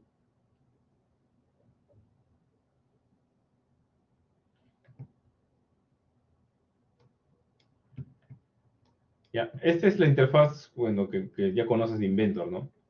Entonces, ¿dónde encuentras la simulación dinámica? Tendrías que irte a Environments, que en español lo han traducido como entornos, y luego tendrías que darle clic al primero, ¿no? Simulación dinámica. Entonces te va a salir esto de aquí. ¿No? Acá están las juntas, Insert Joints. Este estado del mecanismo, este es justo el que te dice si hay redundancia o no hay redundancia, ¿no? Entonces, como dije, ¿no? Si tú ves que hay errores aquí en el estado del mecanismo, yo te diría que no confíes mucho en los valores que te bota el Inventor. Eso quiere decir que no está bien configurado el mecanismo. Vas a tener que hacer algo para poder arreglarlo. Ya, con esto introduces fuerzas, torques. Este output grapher sirve para graficar algún parámetro en el tiempo, ¿no? Puede ser posición, aceleración, ¿no? Por ejemplo, ahí en esa figura que sale como un preview en el mismo Inventor, pues hay un mecanismo donde se está graficando, bueno, no sé qué cosa está graficando ahí, no dice, no dice qué cosa es, puede ser velocidad, fuerza, bueno, ya ustedes ven qué es lo que les interesa, ¿no? Y bueno, los otros comandos ya lo vamos a ver después. Ya, lo bueno también de esto es que, a ver, digamos, imagínense la siguiente situación, ¿no? Ya, imagínate que tú quieres, estás, no sé, diseñando un carrito, ya, y tú quieres ver si el carrito va a aguantar pues todas las fuerzas a las que va a ser sometido, ¿no? Un análisis muy básico y erróneo sería simplemente analizar las fuerzas del propio peso, pues, ¿no? ¿No? O sea, si tú solamente analizas el peso para que pueda soportar el peso, eso estaría mal, pues, ¿no? Porque un auto no solamente está sometido a su propio peso. Porque cuando un carro está acelerando, ya no es solamente su propio peso, es la aceleración de la gravedad más la aceleración del auto, ¿no? Si tú sacas la resultante, la aceleración sale disparada por otro lado, pues, ¿no? Y obviamente eso va a generar fuerzas mayores que solamente el peso. O sea, está mal que solamente lo veas de esa forma, ¿no? Tienes que considerar la parte dinámica. Ya, entonces, sabiendo que yo tengo que analizar la parte dinámica de un carrito que está yendo por una pista, ¿no? No basta simplemente con analizarlo de forma estática, entonces yo me pongo a pensar, ¿no? Estamos viendo un escenario de cómo sería un análisis, ¿no? Yo me pongo a pensar, ¿cuál sería la peor situación que podría sufrirme el carrito? Ya, digamos que, digamos por decir, ¿no? O el sistema de suspensión, ya para hacerlo un poco más específico, ¿no? La peor situación que podrías decir el carrito de repente es cuando, no sé, cuando esté pasando por un rompemuelles, por decirlo. Ya, estás pasando por un rompemuelles. Entonces, cuando pases por rompemuelles, tú tendrías que calcular, ¿no? Cuánto sería la fuerza máxima que ejerce el rompemuelles sobre las llantas del auto, pues, ¿no? Eso podrías hacerlo quizá a mano, un cálculo básico, ¿no? Con energía mecánica, ¿no? Con energía potencial, energía cinética, ¿no? Asumiendo que la energía se mantiene, que sí se mantiene, pues, ¿no? O bueno, mejor dicho, asumiendo que no hay disipación de energía, podrías, ¿no? Más o menos estimarlo de esa manera, ¿no? Es un problema clásico de física básica, ¿no? O la otra forma es hacerlo con la simulación dinámica. Entonces, con simulación dinámica tú podrías darle una aceleración, ¿no? Y hacer que se choque con el rompemuelles, ¿no? Y en el output grapher, ¿no? La gráfica de los parámetros en el tiempo, podrías decirle, invento, ¿sabes qué? Quiero que me grafiques la fuerza en esa junta, ¿no? ¿Cómo varía la fuerza en el tiempo? ¿No? Entonces, tienes la gráfica, ves cuál es el punto máximo de la gráfica, entonces tu auto debería ser capaz de poder soportar esa fuerza máxima. Pero el detalle es que la simulación dinámica no te halla el esfuerzo, solamente te dice cuáles son las fuerzas, las aceleraciones y los otros parámetros, ¿no? Si tú quieres saber si el auto se rompe o no se rompe, o si va a aguantar o no aguantar, tú tendrías que irte al análisis por elementos finitos. Y aquí viene lo bueno, pues, ¿no? Lo bueno aquí es que el resultado de la simulación dinámica, que es lo que ocurre aquí, lo puedes exportar al análisis por elementos finitos para ver los esfuerzos. Entonces, esa fuerza máxima que has encontrado con el choque con el rompemuelles, por ejemplo, podrías exportar esa fuerza al modelo para elementos finitos, ¿no? Acuérdense que en elementos finitos se asume que es estático, que no se mueve, pero yo le podría poner esa fuerza máxima que se generó con el rompemuelles, pues, ¿no?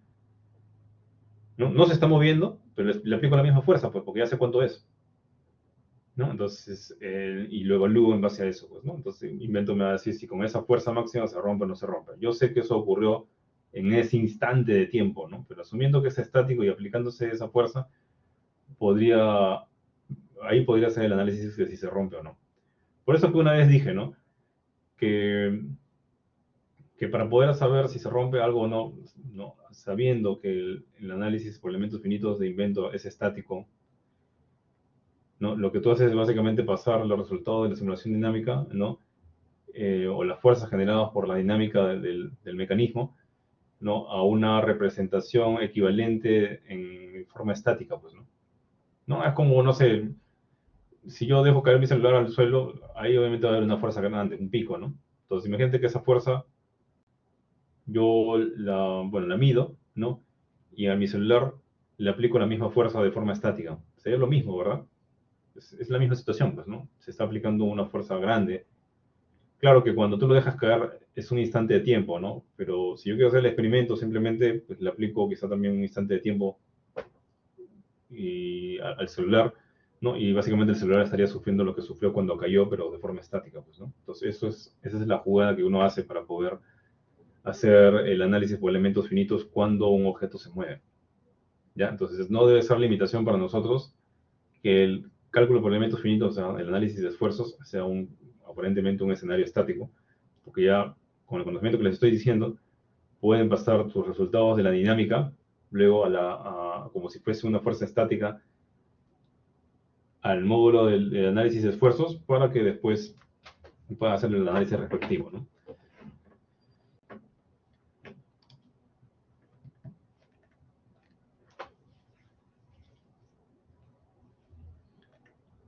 Ya, bien. ¿Qué más hay aquí? Bueno, acá, ya, acá también está explicado lo que yo he dicho de forma verbal. Ya, bueno, estas son las juntas estándar, ¿no? Si tú quieres poner una junta, o sea, insert joint aquí, te va a salir esta ventana. Ya, y en esta ventana puedes ver distintos tipos de movimientos, ¿no? Yo les dije que esto de aquí es como si fuesen las restricciones, ¿no? Ya, pero incluso es mejor todavía que eso, ¿no? Porque puede ser restricción, aquí una restricción espacial, una de rodamiento de cilindro en plano, una rodamiento de cilindro en cilindro, cilindro dentro de cilindro, cilindro con curva, esto también se llama una leva. Puedes simular fajas también, puedes simular conos en planos, conos con conos, conos dentro de conos, puedes simular tornillos, tornillo de gusano, o tornillo sin fin también se le llama, cilindro en plano, cilindro con cilindro, cilindro dentro de cilindro, cilindro con curva, punto y curva, contactos. Esto de aquí parece el mecanismo de un reloj, ¿no? Por si acaso, esto no sirve para hacer simulaciones de relojes, ¿ya? Esto es para hacer contactos 2D. O sea, acá lo que te quiere decir es que tú puedes hacer una simulación del contacto de esta punta con la punta del engranaje. No que vayas a hacer la simulación pues, de un reloj, pues, ¿no? Necesariamente. En algunos de los ejemplos más adelante vamos a ver el momento en que utilizan este tipo de contacto. También puedes simular resortes y hacer contactos 3D. Bueno, eso es todo.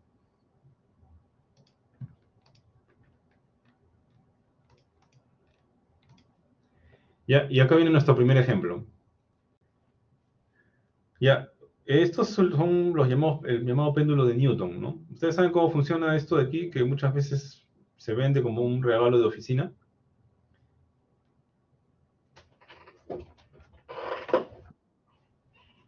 Sí, ¿no? O sea, acá ocurre un fenómeno físico que es interesante de ver, pues, ¿no? ¿No? Entonces, ¿cuál es la idea acá? Es que tú con tu mano tomas la esfera que está a la izquierda, la levantas, ¿no? O sea, radialmente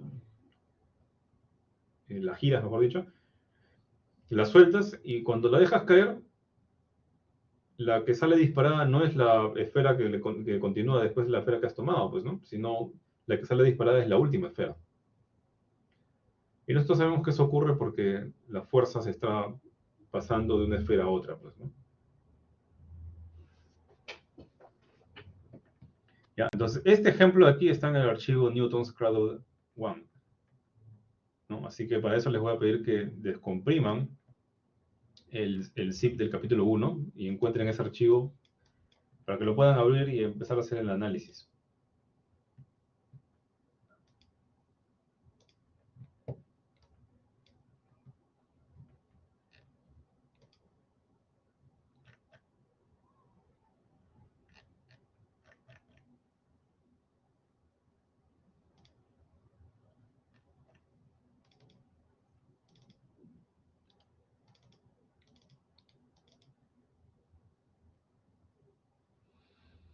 Ya, acá tengo...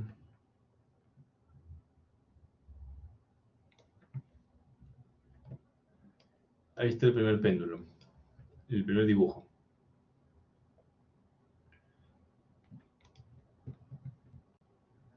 Ya, entonces, ¿qué vamos a hacer? Vamos a entrar ahorita a Environments, vamos a poner simulación dinámica.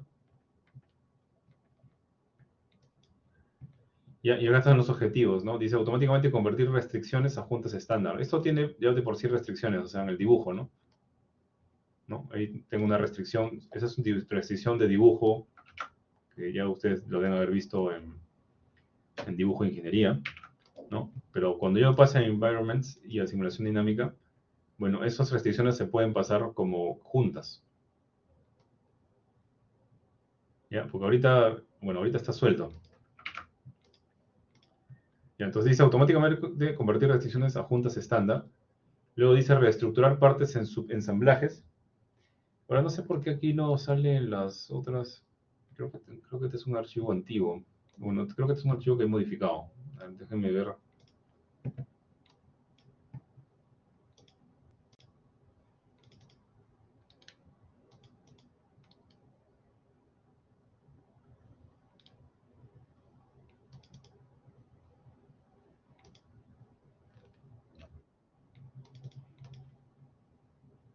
Sí, es el Newton's Cradle 1.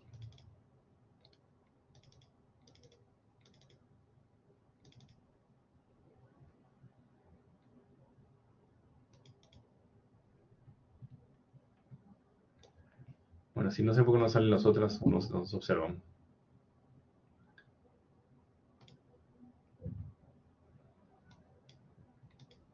Ah, no, sí están. Bueno, ahí, no, sí están. Por alguna razón desaparecían. Ya. Dice reestructurar partes en su ensamblaje, soldar las partes, bloquear los grados de libertad de las juntas. Y el procedimiento está aquí. ¿No? Entonces entramos a simulación dinámica, ¿no? Y lo que vamos a poner es, bueno, acá dice observar las tres restricciones, ¿no? Ya, pero eso es aquí. ¿No? Este es el frame. En la esfera, acá tengo una, y bueno, en la cuerda tengo tres restricciones, ¿no? Una restricción de la cuerda con la esfera, otra restricción de la cuerda con el frame, o sea, la estructura, y otra restricción que es un grado de libertad para que pueda moverse, ¿no? Ya, entonces yo me voy a la simulación dinámica. Eh, por defecto crea las juntas de forma automática. O sea, acá deben salir juntas estándar, ahí está. Por defecto las crea en base, tomando como referencia o tomando como base las restricciones. Pero como dije, ¿no? No siempre estas juntas estándar van a hacer lo que tú quieres. ¿Ya? Porque esta es una interpretación del que has invento de las restricciones que has puesto. Si es que tú no estás de acuerdo con alguna de estas juntas estándar, ¿no? Lo malo aquí es que no la puedes modificar. O tomas todas las juntas estándar que aparecen acá en Inventor, o si no, tú creas tus propias juntas manuales. O sea, haciendo el clic a Insert Join y haciendo ese procedimiento, ¿no? ¿No? Y de hecho acá mismo dice, por ejemplo, en esta junta esférica, o en esta junta esférica de acá, está basada en esta restricción, el MATE1, el MATE1. ¿Ya? Esta junta de revolución nació de estas dos restricciones, de esta y de esta. ¿No? Y así con las demás, con el resto. Ya, con eso se acaba, bueno, el ejemplo con el primer archivo, el Newton's Cradle 1. ¿No? Vamos a pasar al segundo archivo, el Newton's Cradle 2.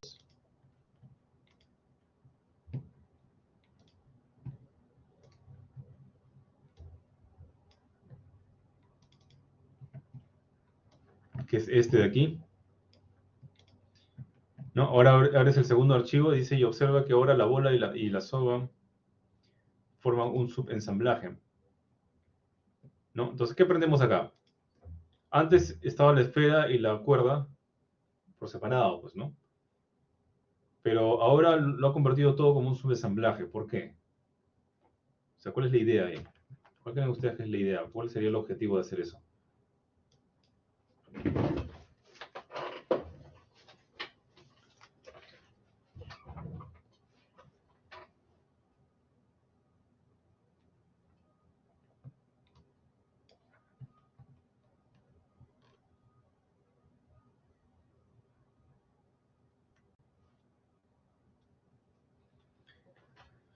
Acuérdense que al inicio decía agrupar, ¿no?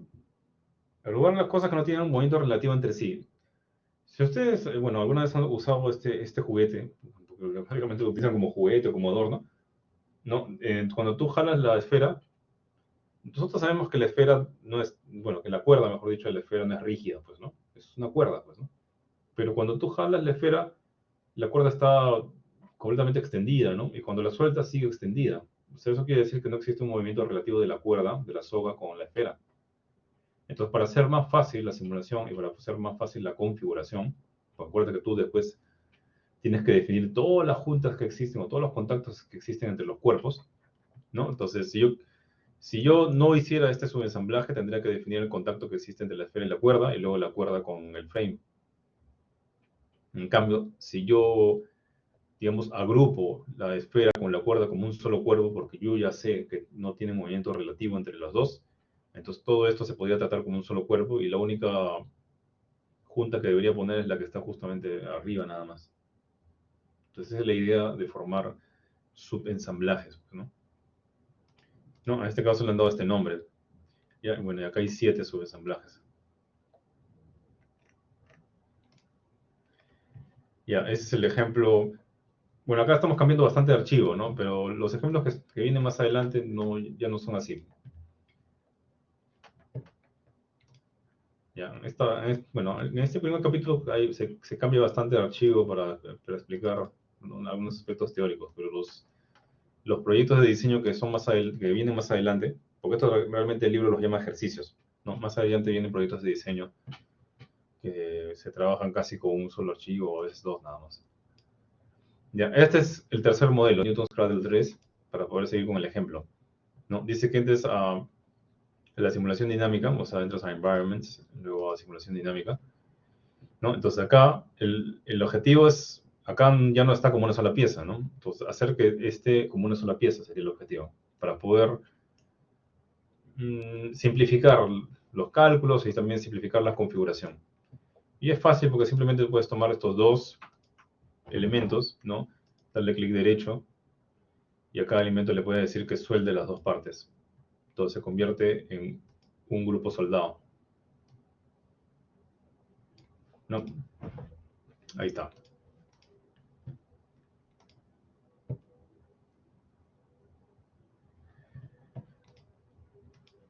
Ya, luego dice convertir restricciones. Acuérdense que las restricciones es desde el entorno del dibujo, ¿no? Lo que te enseñan en dibujo de ingeniería. Ahorita estamos en el entorno de simulación dinámica. Ya, ahora, si tú ves acá para este archivo, no se ha creado ninguna junta, porque ahorita no está activo la creación de juntas de forma automática. O sea, aquí en este caso yo podría crear mis juntas de forma manual. Ya, lo puedo hacer de dos formas. Podría poner insert joint y, bueno, crear la junta, ¿no? Y configurar todo esto de aquí. Pero algo que es un poco más fácil digamos, semiautomático, ¿no? Sería utilizar este botón, donde dice aquí convertir restricciones y las va a convertir a juntas. ¿Ya? Entonces hay, digamos, 3 niveles, ¿no? El completamente automático, donde convierte todas las juntas, todas las restricciones a juntas, según el criterio de invento. El semiautomático, que es convertir restricciones, las que tú quieras convertir, no todas, solo las que tú quieras. Y el que es completamente manual, que es insertar las juntas una por una, pues, ¿no? Ya, entonces en este caso dice que hay que convertir las restricciones y hay que escoger el Mate One. Me parece que el Mate One está aquí. Claro, pero debería ser el Mate One Acá dice la esfera con la cuerda, ¿no? Ah, ya, pues ese es este de aquí. Claro, pero ese de acá...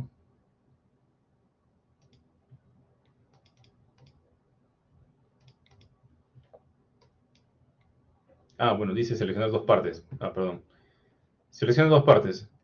Bueno, para que Inventor se dé cuenta de la restricción Mate 1, que es la restricción que existe entre la esfera y la cuerda, entonces los dos cuerpos debería seleccionar es este y este. ¿No? Supuestamente, ¿no? Pero como están soldados, dice que las dos partes es la misma, ¿no? Ahora, si yo eso, no, voy a poner cancelar aquí para deseleccionarlo, convertir constraints.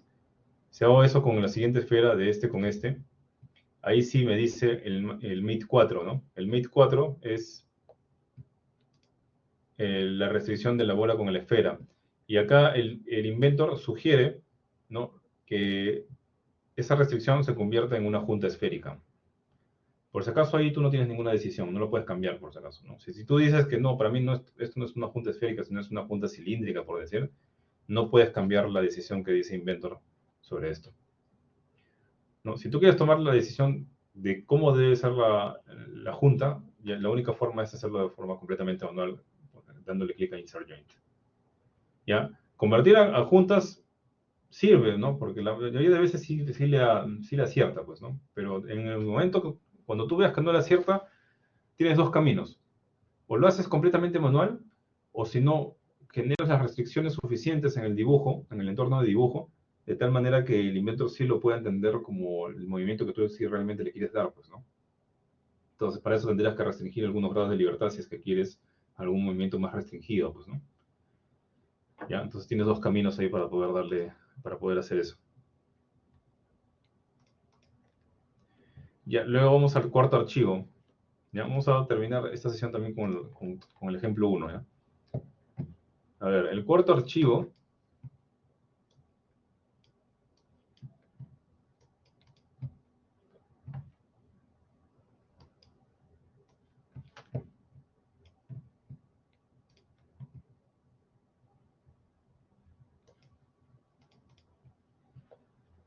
El cuarto archivo es este de aquí.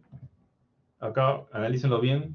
Ya todas las esferas están como subensamblajes, o como elementos soldados, como si fuese una sola pieza. Y ahora solamente hay una restricción entre la cuerda y el marco. Ahí está, es el Mate 2. Entonces dice que entres a Dynamics Simulator y vea, y bueno, vamos a entrar al entorno de simulación dinámica. Y ahorita sí está activo la creación de juntas de forma automática. Ya, por si acaso, para saber si está activo o no, bueno, una forma es darte cuenta que sí las crea, ¿no? Y otra es poniendo acá en Simulation Settings, en la configuración de la simulación. Ahí está con check justamente esta frase que dice convertir automáticamente restricciones a juntas estándar. Ya, cuando esto está con check, se van a crear automáticamente estas juntas. Estas juntas no se pueden modificar, como ya he mencionado también antes. Entonces acá dice que todas las juntas que creó automáticamente Inferno son de tipo cilíndrico, de tipo esférico, perdón. Pero ¿qué pasaría si tu idea más bien sería que sea de tipo cilíndrico? ¿No? Una junta cilíndrica. ¿No? Ahorita es una junta esférica. ¿No? Se mueve de esa manera. No, entonces de repente no sé, de repente necesitas una junta solamente para que las esferas giren en un solo plano. Porque realmente es lo que ocurre con este tipo de juguete, pues, ¿no? ¿No? Y la esférica son muchos grados de libertad. ¿No? Entonces, ¿qué puedes hacer? Una forma, bueno, si bien no puedes modificar el tipo, ¿no? Lo que sí podrías hacer es restringir los grados de libertad. Si tú le das clic derecho, acá hay una parte que dice Lock DOFs. Eso sirve para restringir grados de libertad. DOF significa grado de libertad, degree of freedom. Entonces, si tú le das clic acá, puedes restringir los grados de libertad de las juntas que creó automáticamente Inventor, ¿no? Y de hecho, si tú le pones acá propiedades, puedes decidir cuál de los grados de libertad vas a restringir, ¿no? Por ejemplo, aquí, ¿no? En el esférico, ¿no? Le doy clic derecho a propiedades, va a haber una pestaña que es la general, y luego hay tres pestañas, ¿no? Acá dice DOF3, DOF2, DOF1. Y estos 3 grados de libertad son de rotación. Bueno, sí, pues corresponde, ¿no? Porque una junta esférica es una junta que tiene 3 grados de libertad y los 3 son de rotación. De traslación no hay, pero todos los 3, pero de rotación sí, ¿no? Está libre en los 3, ¿no? Entonces, si tú quieres coordenadas, bueno, si tú quieres un movimiento cilíndrico, sería que cuestión simplemente que bloquees alguno de los grados de libertad. Ahora, la gran pregunta es, el 2-3, el 2-2 y el 2-1, ¿cuál es? Si tú te acercas bien al dibujo, a la junta, que está acá arriba, vas a ver que acá sale unos ejes, ¿no? ¿No? Entonces, recuerdo, bueno, no sé si esto lo habrás visto creo que sí, bueno, no me acuerdo.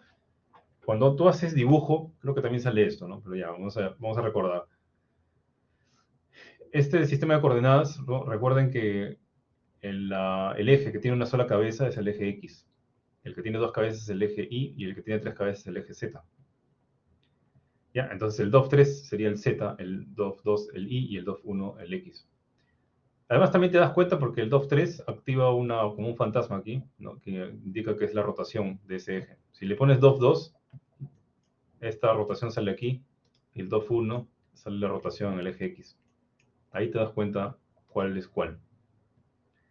¿Ya? Entonces, acá que dice, clic derecho, propiedades, ¿no? Y acá dice que restrinjas el segundo grado de libertad y el primero. Ya, pues, entramos al segundo grado de libertad, le ponemos lock, bloquear, y al primer grado de libertad también le ponemos lock, porque no queremos que se muevan en ese sentido, pues, ¿no? No, fíjense, no queremos que se muevan en este giro, y en el lock 2 tampoco no queremos que se muevan en este giro, solamente queremos que se muevan en, en este grado de libertad, ¿no? Eso haría que las esferas solamente se muevan en un solo plano, ¿verdad? Que es justamente lo que uno observa cuando hace este experimento. Vamos a bloquear el grado de libertad 1 y 2, solamente quedaría el grado de libertad 3 libre. Le damos clic OK y vamos a probar si funciona. Y sí, ahora solamente gira o rota en un solo plano.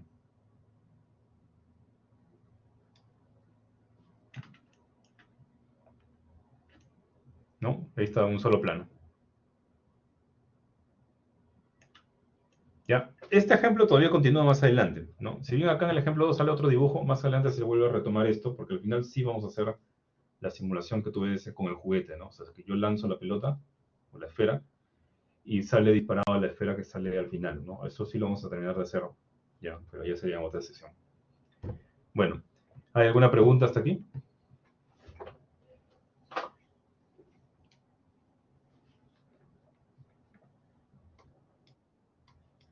¿Sí?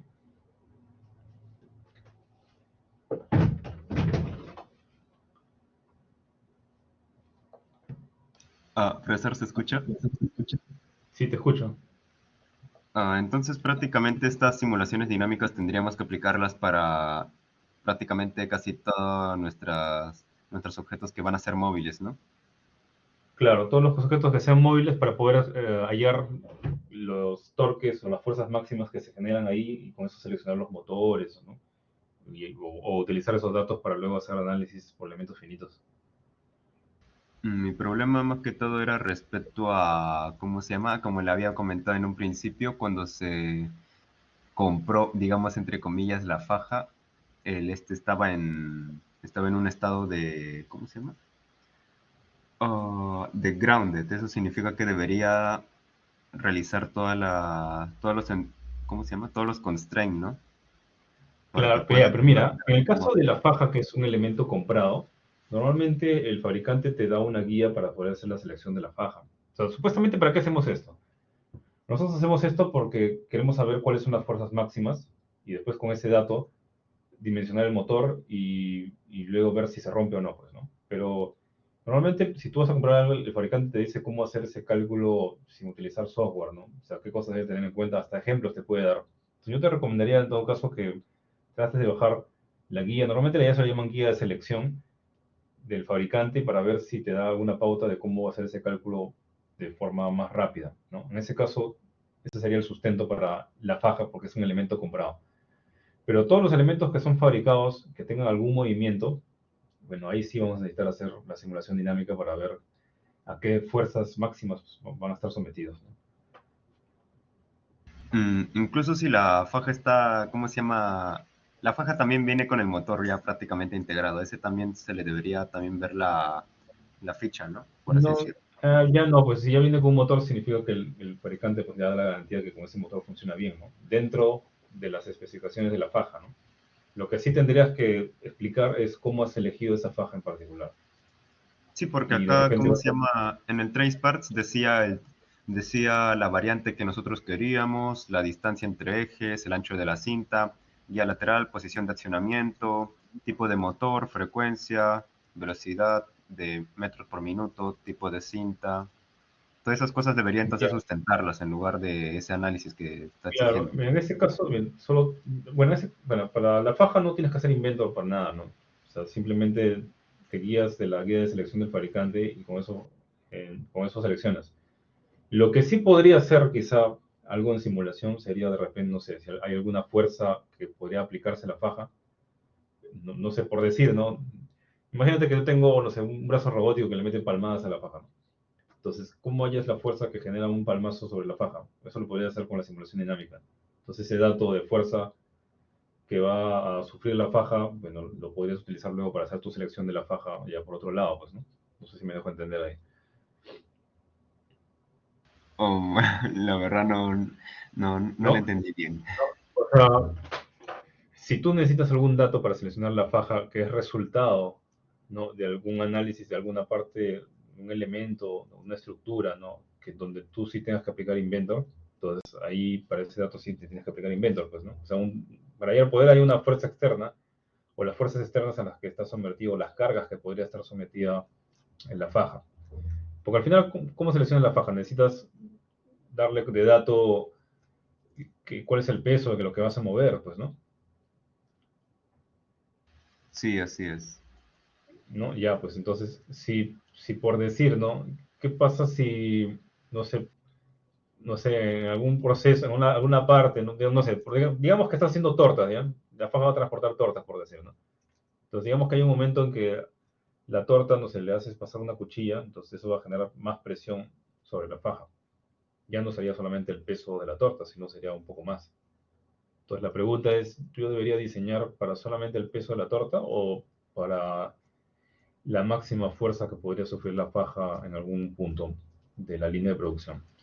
En ese caso sí, la máxima fuerza. Al menos en mi caso, como Claro, es la empaquetadora de libros, prácticamente la mayor cantidad de fuerza sería cuando el paquete está completo, con los 10 libros y la propia caja incluida. ya, entonces, si esa fuerza es simplemente por su propio peso, entonces no habría nada de inventor que aplicar ahí al caso de la faja, ¿no? Para los otros elementos que son móviles, sí, pues, ¿no? Ah, ya, ya. Ya. Muchas gracias, profe. Ok. ¿Alguna otra pregunta?